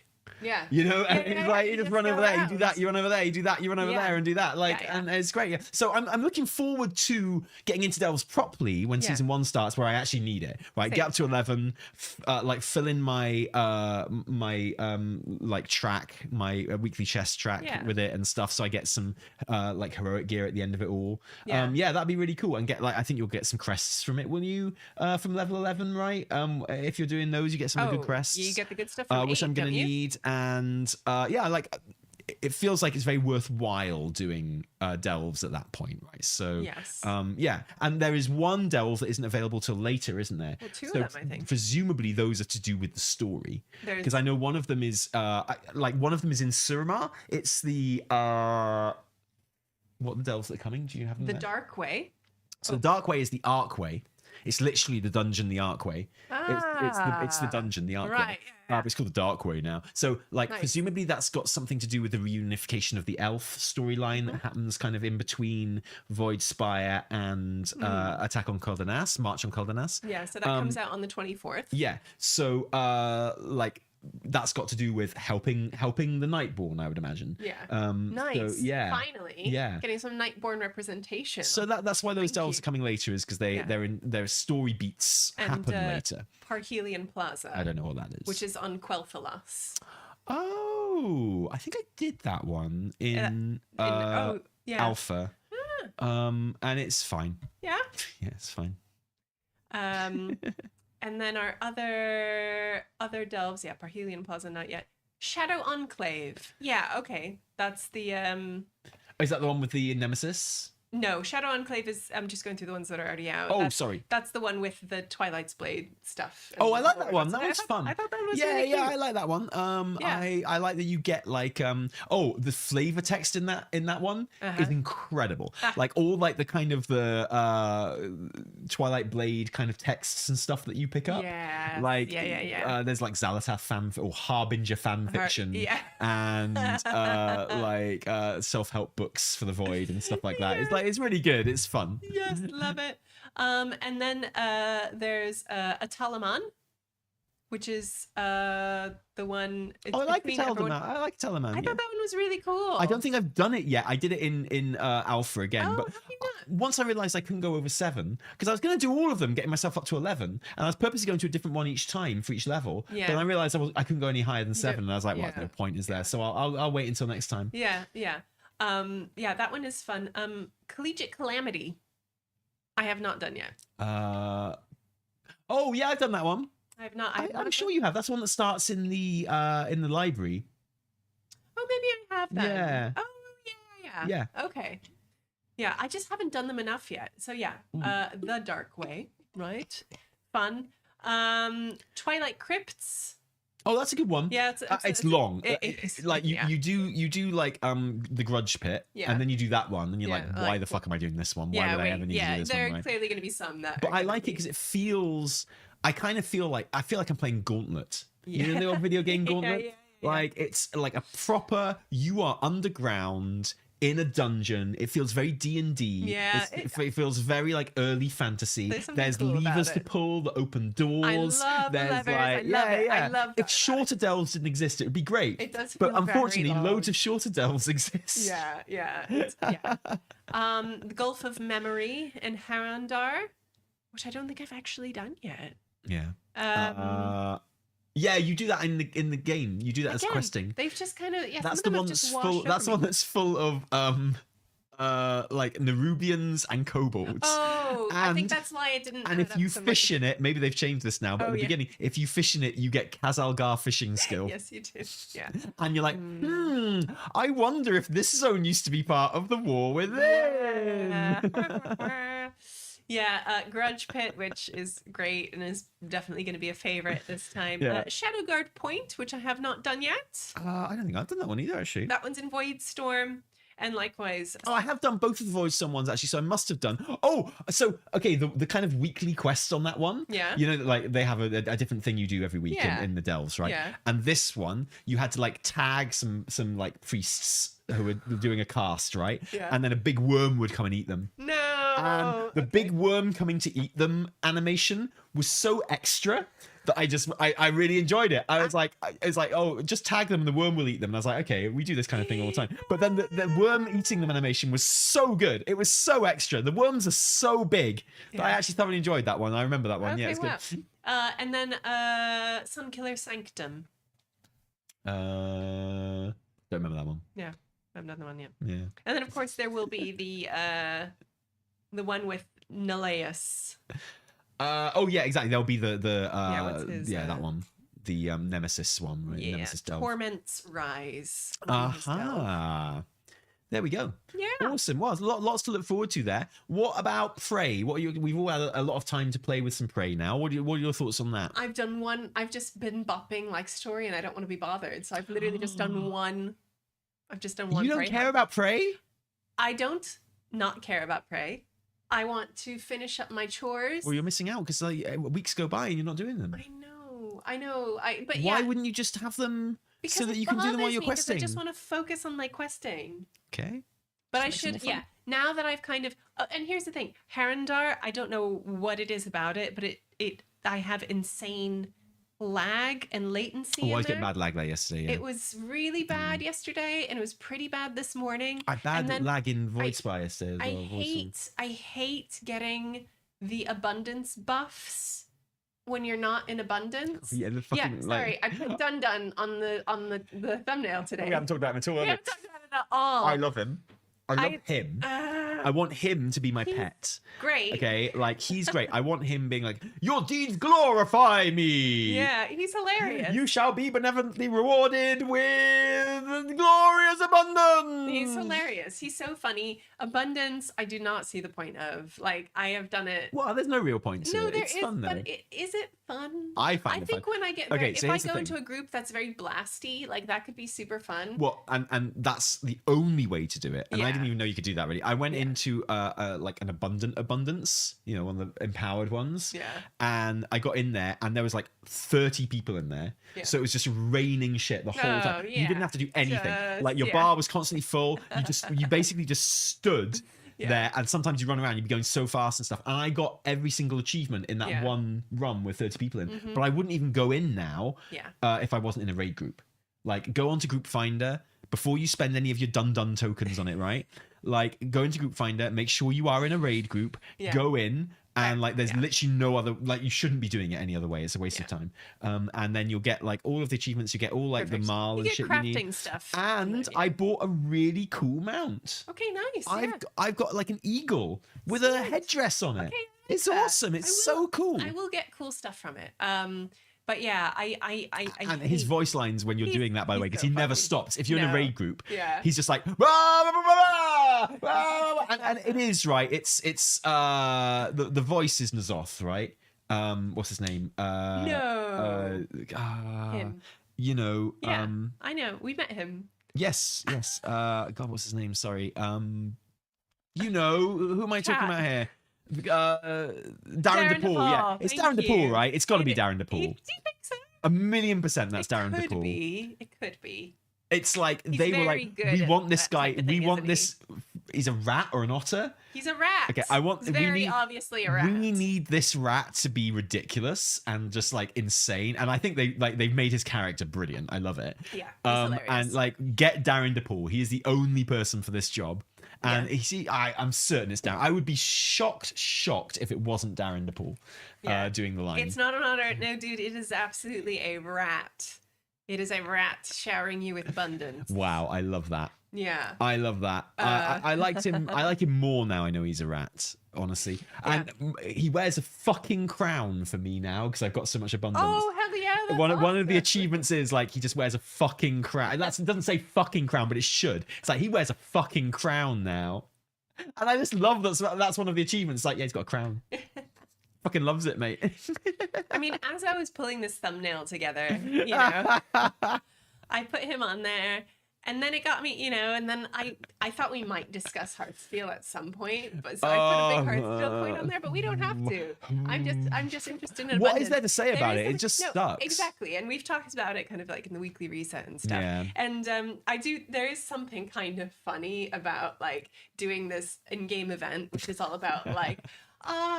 Like I'm showering you with material wealth, and then like having to, you know, dish out your credit card to buy piddly Hearthsteel, spending or you know, using your gold to equivalently buy them, but literally spending. They just put like a garden trellis separately up. Did you see this? The trellis is now that's good because like you don't have to buy the bundle to get it's the equivalent of like 30,000 gold. Yeah, like for one trellis. It's just something. Well, it's just 250, isn't it? No, but I mean, if you're buying, exactly. 250 Hearthsteel, which I think that's actually 80,000 gold. We worked it out. Oh, did you? Oh God. Yeah, and it's just it's at current exchange rates. Sometimes when I'm running through abundance, I'm laughing, and I'm having a good time, and I'm like, ha ha ha ha, love being showered with like wealth and gold, and then just like having to trudge out, and I'm like. Having said that, like he is very CEO coded. Of course he is. Though, to be fair, like the whole "your deeds glorify me" have a bonus is very kind of like it's like he is profiting off. He is stealing the value of my labor right there. Yeah, you know. It's like he's very CEO coded, and I appreciate that. It's one of the reasons it's so funny. It is so funny. Like, and I just think he is glorious. I love Dun Dun. Yeah, he's the best. I stand Dun Dun. He's great. Yeah. So like that abundance you have to have an abundance of teammates to do that one, I feel like. Yeah. And Frey, I'll give my opinion on Frey since you don't really have one yet. Yeah, please do. But I like it.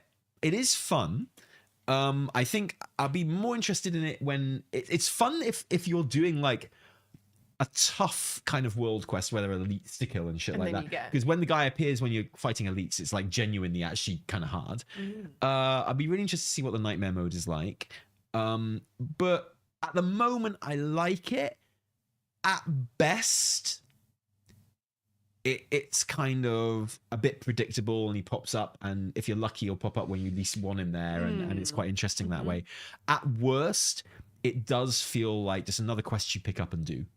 You know, it's like I picked up this quest, so I need to go to this area and get the traps, and then they'll appear, and then I'll just kill some baddies, and they'll appear again, and then I'll kill them, and I'll be done. And I feel like the mechanics of the system are on display just a bit too much, if that makes sense. I'd like if it was a bit more holistic feeling and a little bit less predictable. And I feel like for that to happen, it would have to take longer. So what I'd like to see is there be less hunts per week. Because right now there's like 8. Yeah, with your normal and your heroic ones, there's 8. And I'd like to see there be like half that many. I'd like there to be like 2 heroic, or maybe even 1 heroic, right? And I'd like to see it span all of the zones. Because the reason there's 4 right now in each difficulty zone is like each difficulty level is like because they want there to be 1 in each zone, so that whichever zone you're questing in, you can do a hunt there, sort of thing. Like, and you can combine them. But I like it if it spanned zones and if it took a little bit longer, and so it was a little bit less predicted. Because right now I can pretty much predict within 10 seconds when my guy is going to appear, you know, and like I know the things I have to do to make him appear, and like if it was a bit vaguer than that, I kind of like it. And I'd like it if he popped up and he was like, oh, you got me in Eversong, but I'm gonna get you this time and stuff, and just made it a bit more like referenced the hunt a little bit more. I mean, there are issues with like the Nemesis system being owned by someone else, right? You mean like the Shadow of War? The Nemesis system, right? Sure, That clearly is like owned by someone else. Yeah, but I don't think referencing the last zone you saw him would come under that. I think it would be nice. It would be, You know, I think it'd just be a bit more like that. It could be, it could be a bit more unbranded Nemesis system. Temu Nemesis. Yeah. On the plus side, you get Astalor talking at you all the time, and I love his voice actor. I think he's so good. Yeah. Oh, so do you think he's working for Denathrius? So that's one of the big. So lots of big kind of fan theories at the moment. Obviously, one is that Nadia is Xal'atath. That's 100% locked in. I'd be shocked if she wasn't Xal'atath. One is that the goddess Alnhara, that the Haranir worship, is actually Yasharaj. Okay. And there's lots of nice little clues about the place for that as well.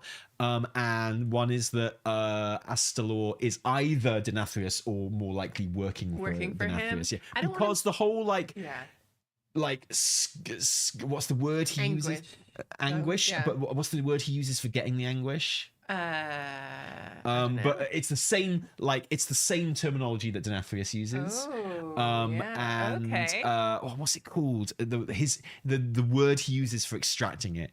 And anguish is exactly what they do in Venthyr as well. In Revendreth as well. So it all like not scrying or something they call it, like the anguish. Anyway, and it's like it's just a quite harsh, nasty word. It's like and it just matches up with the whole vibe of Revendreth and what they're doing there, like drawing anguish out of people to kind of like power stuff and what have you. So I think it's a pretty good shout that he might be working for Denathrius. And obviously like the whole aesthetic is very Revendrethy down there. Of course it is. And he's just so like, he's so decadent. Well, and Astalor was an incredibly loyal Kel'Thas follower back in TBC, and obviously Kel'Thas is in Revendreth right now, so like that all fits as well. And like it's just like there's a lot of kind of coincidences. He has yet to take his shirt off. We'll wait and see.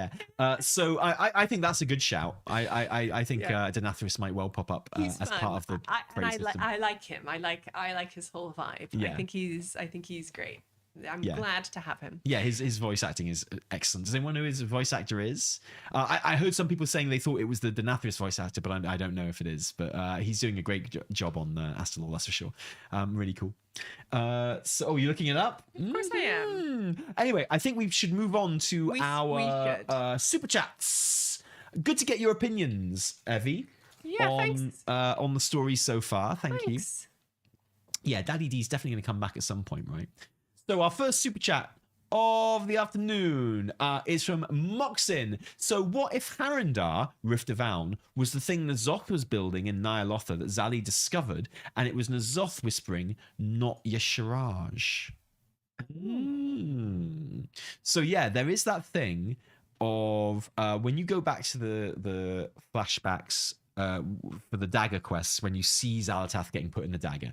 So you get the flashback in the Law Walking where you go back to Ny'alotha and Xal'atath's forces are attacking, and you become the faceless one, and you fight, and then you see her put in the dagger. There's a bit where I think it's Yasharaj says N'Zoth must have known Xal'atath would attack when she found out what he was doing here. And that's obviously very tantalizing, right? It's like, what was N'Zoth doing? And we don't really know. Presumably it was something special. And then later on, of course, Xal'atath does whisper to N'Zoth, and she's like, yo, team up. And he kind of does later on, right? So yeah, it's possible that what you're describing there, Moxim, would fit in with, what was N'Zoth doing, and when Xal'atath found out about it, why did she have to come and attack, sort of thing. So yeah, like I really like the whole kind of do the Harendir worship an old god sort of thing. I don't think it quite fits. I think there's some really, really compelling evidence and some really nice touches that one kind of like Harendir sort of like old plaque thing, which is kind of hidden under a bush somewhere, which they obviously don't have as part of their official history, but which is a contemporary account in particular, which I find really, really interesting, where they talk about following the Song of the Depth, which is obviously very old god coded. So I think there's some really good evidence there.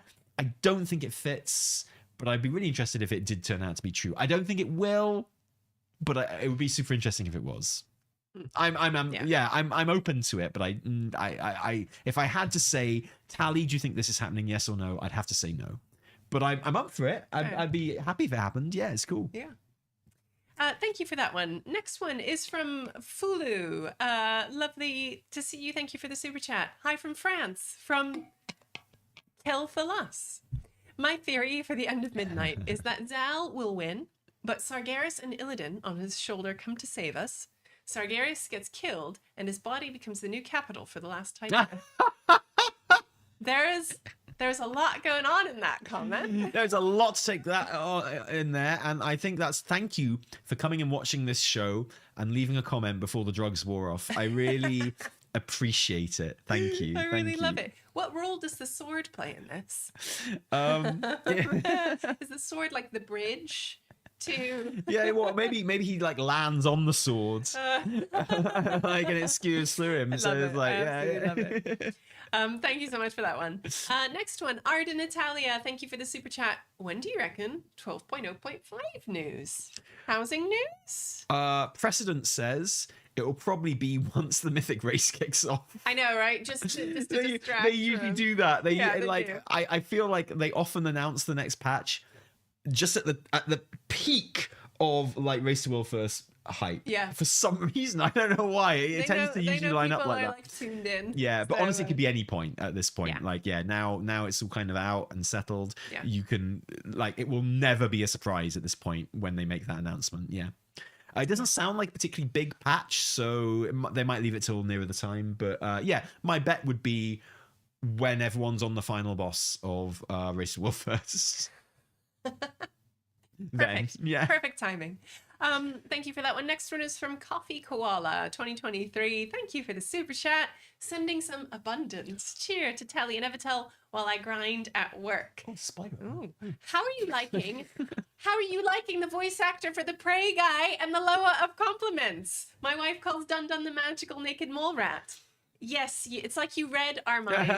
Yeah. We love Astelar. We love them both. They both rock. Yeah, Dun Dun, Dun Dun. Yeah. Love Dun Dun. I'm such a fan of Dun Dun. He is a rat, but I do like a magical naked mole rat. I would like him more if he didn't spread extreme lag everywhere he went. I know. Oh, why am I hit with that buff when I'm just in Harendar? Is that supposed to happen? He's like Metallica rolling into town. Everything shuts down, right? It's like I'll just be doing a quest or something, and then suddenly I have the green pickaxe on, and I'm like, rah! And I'm like, I don't need this. He brings with him every zone he visits. He brings with him an abundance of everything except frames. Yeah. He takes those. Which get mogged. Yeah. Yeah. Thank you for that one, Coffee Koala. Love it. Next one is from Caio Fernandez. Lovely to see you. Hi, Tally. Hi, Abby. This is the weekly Blizzard. Give us Amani playable body type yeah. for Darkspear. Seriously. Have a good day. And the longer it goes on, the more I need it, right? I know. It's like... And like many people, at first I was like, oh, well, they just look like orcs, don't they? They've just got orc stance. Yeah. But they look so much better than that. But they look really good. I'm down with the Armani. I'm down bad with the Armani, They're man. super I need cool. that shit. They really just won me press over. the button and make it happen, like Blizz. buff We know trolls. all coding is that easy. Yeah. Just press the button and get ChatGPT to do it for you if you have to. Give us those Armani body types, right? We don't have to like. It'd be better if we were Armani trolls, but if you just want to give those body types to Darkspear, that'll be fine. Yeah. Just make it happen, please. Thank you. We have buff elves. Why not buff trolls? Yeah, exactly. Yeah. Make it happen. Just saying. And have whatever private parts like clipping out of their armor that you need to make it happen. Okay. Yeah. Just make it happen. If they have to walk around with bits hanging out of their armor, just make it happen. It's fine. Yeah. Next one is from the Moz art groupie. If you want to know how much I love Harundar and the Haranir, I'm presently looking up how to buy a photographic wallpaper of the loading screen art. Oh my! I love that zone. I love it so much. I think it's so good. It's nice. And I'm not sick of the music yet. I am not beaten to death by the music. Yeah. I find the music like I'm not beaten to death. Man, it's so good. It is really nice, and I do like going to. I do love the variations around it. I do love the more kind of like menacing bits when you're around like the Rutani and some of the Fungarians. The more kind of like evil. I love the little music. I love the music in the den, obviously, because it's the world so cardle. But I also love the music around Teldrassil's roots as well. Yeah. There's this really nice little motif that plays around there when you're doing stuff for the old Root Warden there, who's a really cool character. I like her. I think she's really cool. The music there is sublime as well. So I just love it. It's great. Thank you for that one, Maz. The next one from Just V. Officially 6 months until BlizzCon. A T&E class zip hoodie would be the perfect thing to wear. Keep me warm on these chilly SoCal make it nights. happen, babe. Just V has asked for this repeatedly. I'm literally going to make up a note of it right now on my phone. And we need to start selling them like on our YouTube shop as well, if we can, if that's possible. That'd be good. I'm getting there. In one form or another. I'm getting there, babe. Yeah. I'm literally putting it on here. License to print money. And that's actually true. We need to organise our weekly reset for BlizzCon. I know, that's also we are currently organising our 10-year anniversary event as well in London. So we should have news on that very soon. Yay! It won't be in April. It'll be a bit later to give everyone probably, time. Yeah, Probably be in June or something. Probably June-ish. Sounds good. BBX, thank you. Hey, Abby, last live you left to pick up kids. I shared my opinion on Midnight, and Tally shitted on my comment because I said I don't like Harandar and kept talking about how he loves it. Why am I even paying you? What was the comment though, BBX? This is more of a rhetorical question. Yeah, it's more of a statement, more of a whine, more of a complaint. More of a question for yourself. But basically, that comment is Tally was mean to me, which like join the fucking queue, mate. Like, what do you want to like get to the back of the fucking queue, dude? Come on. Okay. I mean, I can't remember what your comment was. I'm really, really sorry, but I do stand Harandar. I think it's awesome. I think it's great. Love that fucking place. So cool. Like, thank you for the super chat. What zone do you think would have been missing from War Within instead of Harandar? What zone do you think replaced it? Koresh or Undermine? I think it was Undermine. Undermine is so left field that it was probably Undermine. I think it was Undermine. Yeah. I think Koresh maybe would have been there, but I think they were like, we got to put something else here, and it's gonna feel like out of place. We don't want to try and blend it in, so go absolutely like 180. Yeah. And I'm not saying anything would have been better or worse. I just like, it's just fun to think about how things you like are put together, isn't it? Yeah, interesting. Like the process. It could be, the artistic process. Yes. Very cool. Sorry, BBX, but thank you for being here. I'm not sorry, BBX. You fucking deserved it. What are you talking about? Next one is from Pyrus Posey. First time ever donating. Oh, thank you. Watched you both for several years and kept me in the lore even when I stopped playing. Oh, lovely to have you. As an official Dust Lord, congratulations. Early access sucks. Agreed. Abundance too. That is all. Yes. Fair. Yes. Early access does suck. Although, and like I said at the beginning, I'm no fan of early access. I hate that shit. I think it's very bad for the game. But did let me extend. I think I was able to take my time leveling more because of early access. You know, I felt like it did take even more pressure off, and I felt even more kind of free to take my time leveling. But I agree with you. Overall, it sucks. Yeah, definitely. Thank you for being here, and thank you for the donation, and thank you for watching for so many years. I really appreciate that. Yeah. Lovely to have you. Next one from 1997 SCW. First time be able to catch this live. Lovely to see you. Hope you're still here. Do you all think the Arcanist Taemin Farstrider quests in Eversong are a hint at Blood Elf Druids? Thanks. I've seen people talking about this before. I just read it as like Farstriders are literally like wardens, like nature wardens. Like they look after animals. Like that's what they do. They wear green. They live in the forests. Like they tend to the animals that live there. I didn't read that as a hint to Blood Elf Druids, but it's interesting hearing other people pick up on this is the first I've heard of it. It didn't cross my mind at all, I have to admit. Yeah. Because for me, it was like Fast Riders doing what Fast Riders do. Yeah. And so the kind of twist in that story is that, you know, a mage guy is able to help. So things like, I've got different skills, and when we combine them, we can do something kind of special sort of thing. And in many ways, he was kind of like, he was so tooled up on all the lore, you know, and all the myths and all the legends and stuff. He was kind of more fast ridery than they were, really. So it was like, it was saying that being a fast rider is really kind of a state of mind, and you know, like that's what I got from it. Maybe I'm wrong, but I like the idea of it being a way into Blood Elf Druids for sure. I like that. That sounds kind of cool. I'd be up for it, but this is the first I'm hearing of it, so yeah, I like it though. I like it. It's cool. Maybe I missed something very obvious there. Wouldn't be the first time. Thank you for that one. Next one is from Thofu. Used to be sure Quel'Danost was pronounced Kel'Danost because Quel'Danost sounds German to me, but it was pronounced Kel in an official Blizz video. Sorry, there's a follow-up from Thofu a bit further down. No, got it wrong. Blizz pronounced it Quel'Danost. Oh. I'm not the only one. It's confusing. Can we just say it's a dialect thing? Well. Can we make it like tomato and tomato? I'm happy just to make it quell. Either is correct. What do potato and potato? What do French people call Quel'Danost? Oh, they probably got some fucking awesome translation where it's like City of Spires or something. They go hard on the French translations. They do. Oh my god. The translations are absolutely like mad. I love the localization teams, but like they probably call it Le Quel'Danost. Yeah, like what is Quel'Danost called in French localization? Someone's got to tell me. I'm very curious. Yeah, I have to know. Which to know. Yeah. Exactly. Yeah. Exactly. Brilliant. Perfect comments. Wrap it up, everybody. Do you know that in France you can buy beer in Quel'Danost? Stop it. Okay, we got quite a few more to get through. We got this. Next one is from Rico. Hi, Rico. Lovely to see you. Hi, Evie. Hey, Tally. Cheers and love. Not a super chat reminder. How are y'all there? What's new on IRL shenanigans? We're good. We still got no roof. Yeah.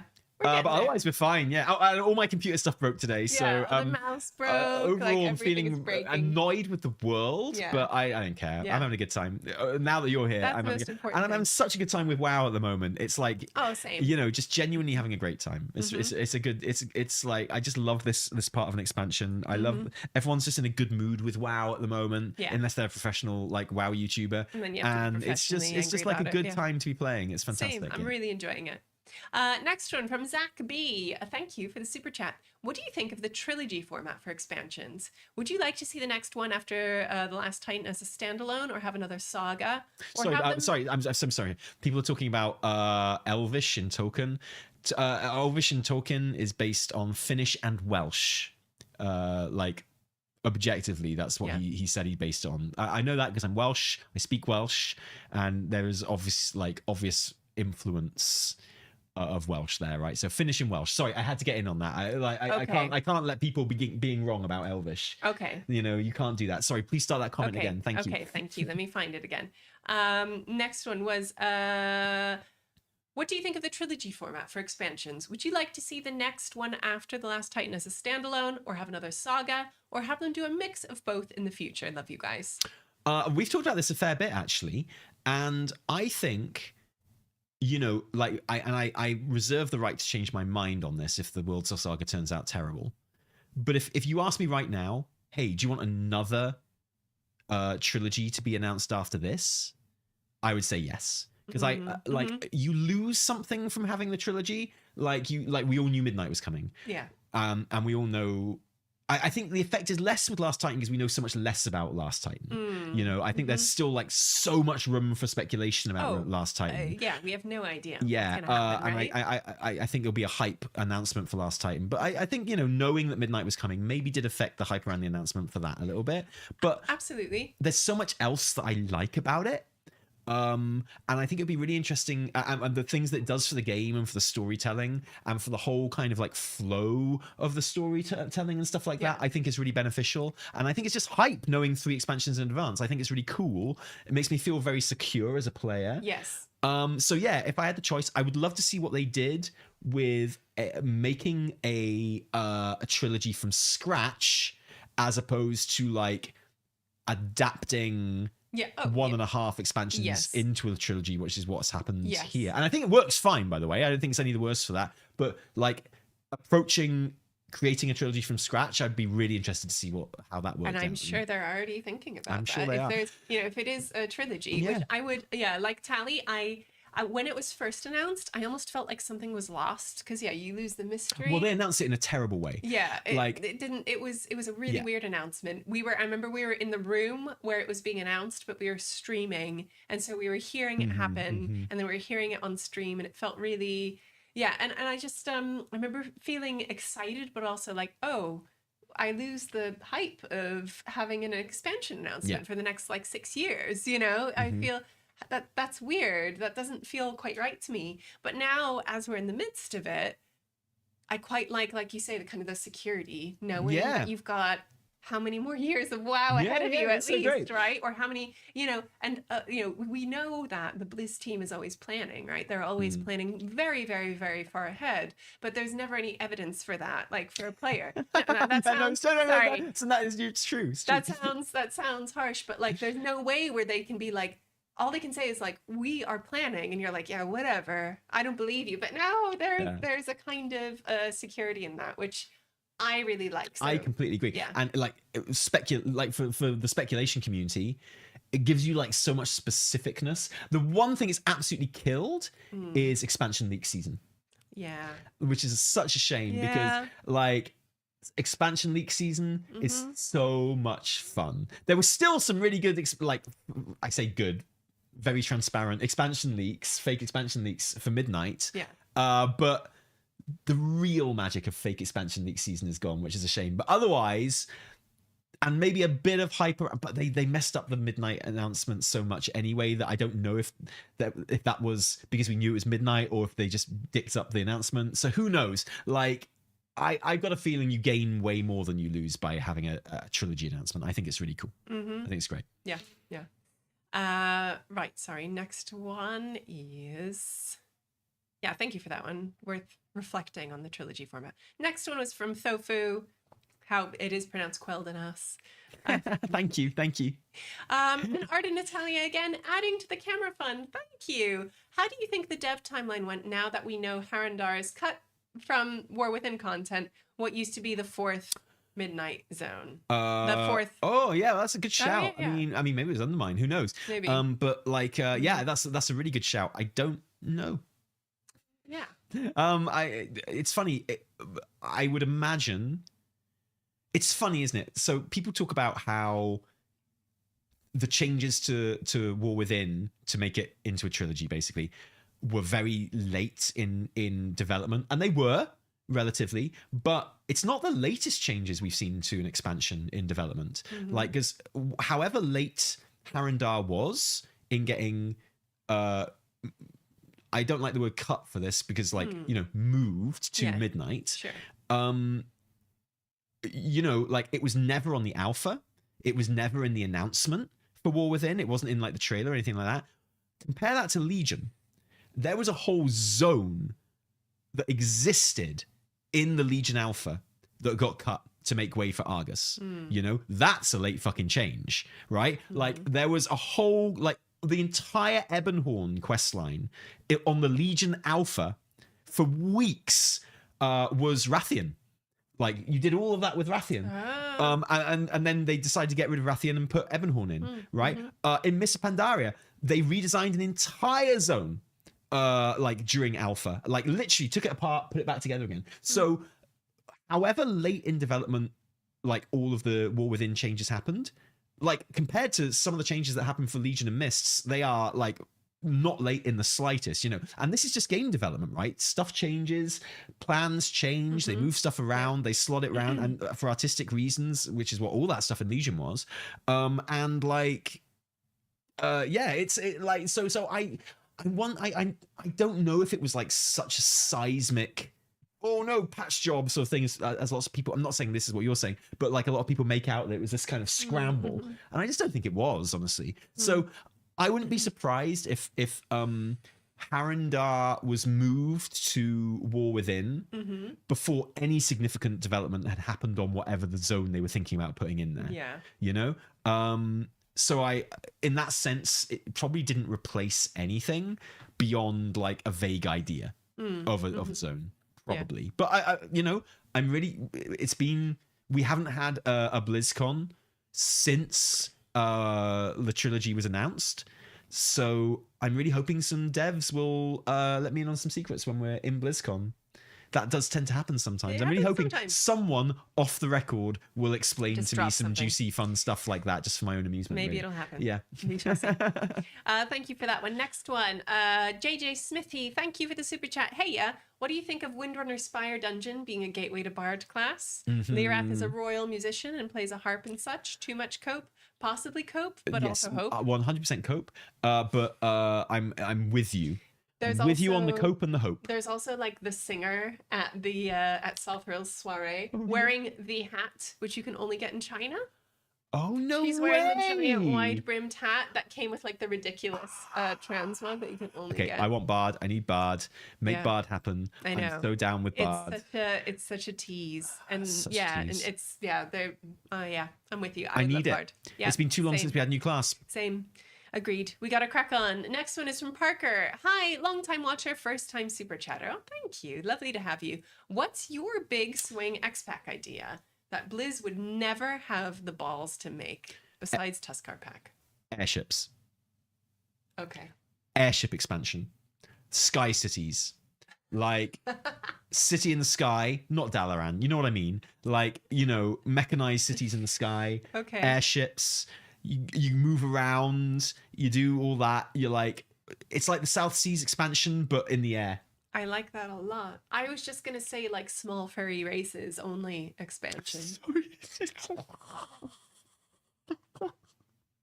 Well, the door, like when the portal appears in Stormwind, it's so small that literally only gnomes and Vampira can get through. Yeah, just like really, really small races only.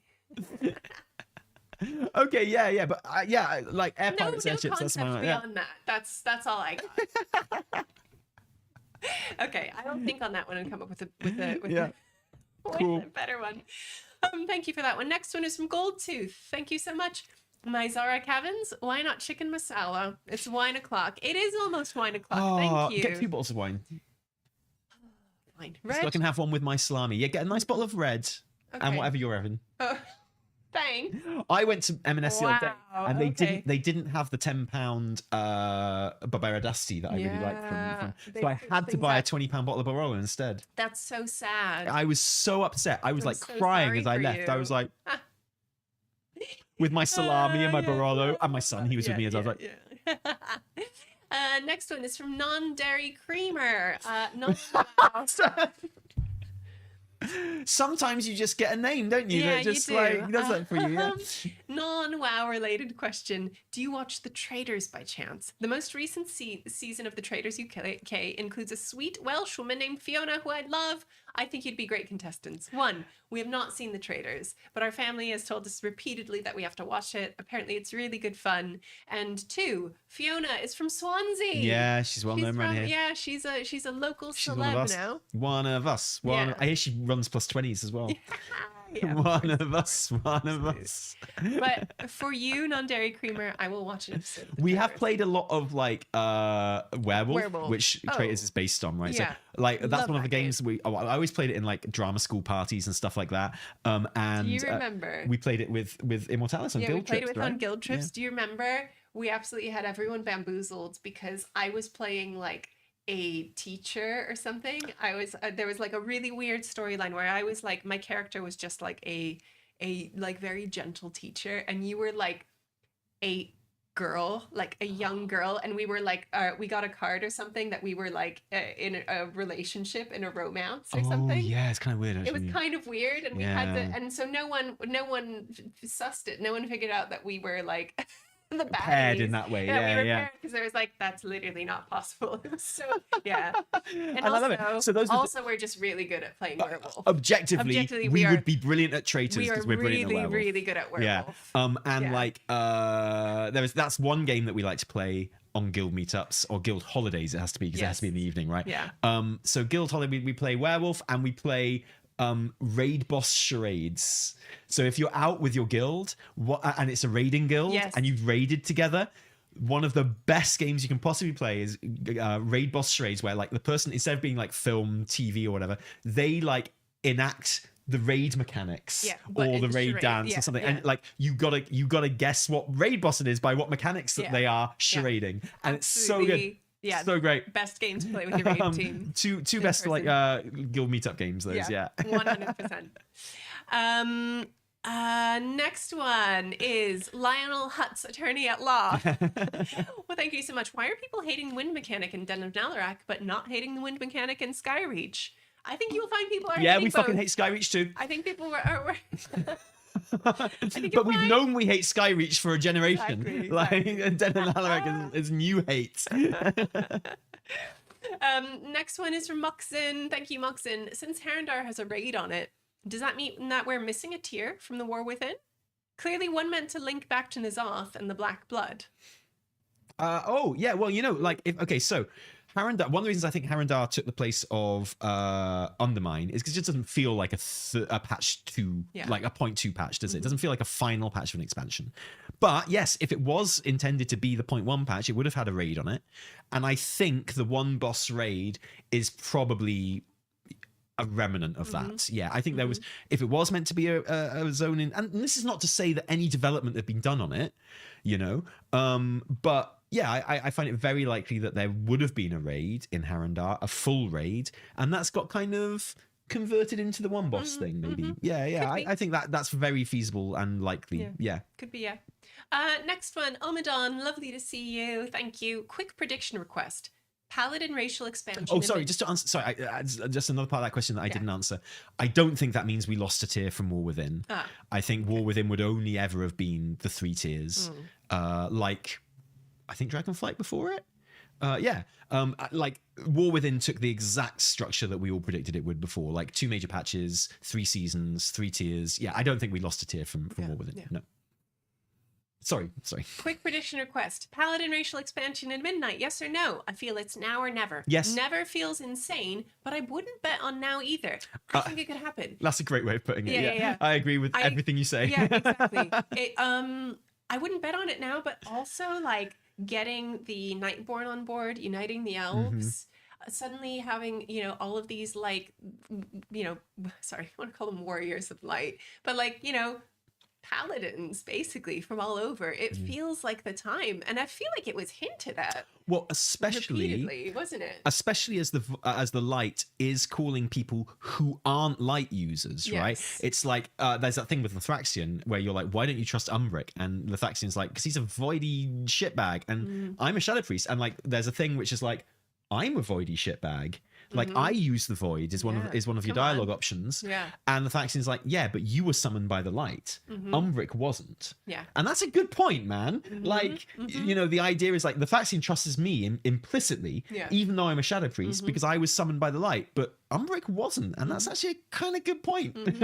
But I think if you're ever going to have a paladin expansion, as in allowing every race to be paladins, like this would be the expansion. Blizz could do something really cool and just like drop it in a patch or something, right? Like drop another paladin class as well. Drop Oathbreaker. Drop Oathbreaker spec for paladin. Isn't that kind of though? Isn't that retribution? But yeah, but it would be like a voidy one. Oh, like and it would just be called Oathbreaker because that's just a cool fucking name. It's the best. I played Oathbreaker and Baldur's Gate. I think if there is another terrible, spec on the cards, Oathbreaker Paladin would be the one. It's the obvious one, right? Yeah. I mean, like paladins don't need another fucking spec, but could be fun. Would be cool. Yeah. Could be good. Thank you for that one. Next one, Orion's Onions, Vordrasil roots missing. Yeah. Where are they? Where are they, Tally? No, they're on my bum picking strawberries. I don't know. I have no idea. Did your mum never say that? No, I'm not from here. Something old people say is like, "Where's the thing?" And they say, "Up my bum picking strawberries." Yeah, that's your mum. Yeah. Next one, last one, Moxin Blood on the Clock Tower is a great werewolf game. I don't know that one. I don't know. I will add it to my list. Yeah, let's look it up. Next time we manage to go on holiday with our guild, which is like long overdue. Yeah, it is. Like a holiday. I mean, a proper like. I think they're organising a Centre Parks one, aren't they? Yeah, but those are always during school. Oh, okay. Like term time. It's not very possible. Yeah, thank you. We'll check that one out. Thank you for staying to the end of the questions, Evie, because I know you need to get going and pick up the kids. I really appreciate that. Thank you. Oh, there's a Harrendir near Vordrasil that we'll talk about Vordrasil. Oh, great. Okay, I'll go and check it out. I haven't seen any of the Harrendir by the World Trees. I have not done the tour yet, and I need to do that. So maybe I'll do that right now. Oh, yes. Guys, thank you for joining us today. It's much appreciated. Cheers, we are going to be in London on Monday, so it's unlikely that we'll have a weekly reset this week because I've got a video that I'm desperately working on, a cinematic analysis collection. Very nice. A cinematic analysis marathon. I like it. I like it. For War Within, talking specifically about the light and the story around the light and things like that. So it's going to be super fun. Thank you for joining us today. Thank you for everyone who joined us for the live recording, either on YouTube or Twitch. Always fun. Thank you to everyone who super chatted. Thank you to everyone who's watching the VOD on YouTube later on. And thank you to everyone listening on their preferred podcast listening platforms. Anything you'd like to add? You say no weekly reset, but maybe we can get one out like next week later. I don't want weekly reset to become a Wednesday thing. No. But we'll try. We'll see what we can do. We'll see what you work on the season 1 guide, and maybe we'll be able to do that. We're doing a season 1 guide? Aren't we doing a season 1 guide? Listen, man, we've got other videos we need to get done. So if you want a weekly reset, make it happen. Okay. All right. That's it. That's as far as our kind of board meetings go. Yeah. That's it. That's you just saw behind the curtain of a T&E creative process there. That's it. That's literally it. The beginning and the end. Yep. Guys, thank you. Cheers. Thank you, everybody. Fuck server lag. Yeah. Fuck Dun Dun, but also love Dun Dun. Yeah. And from me, Taliesin. Until next time, cheerio. Bye.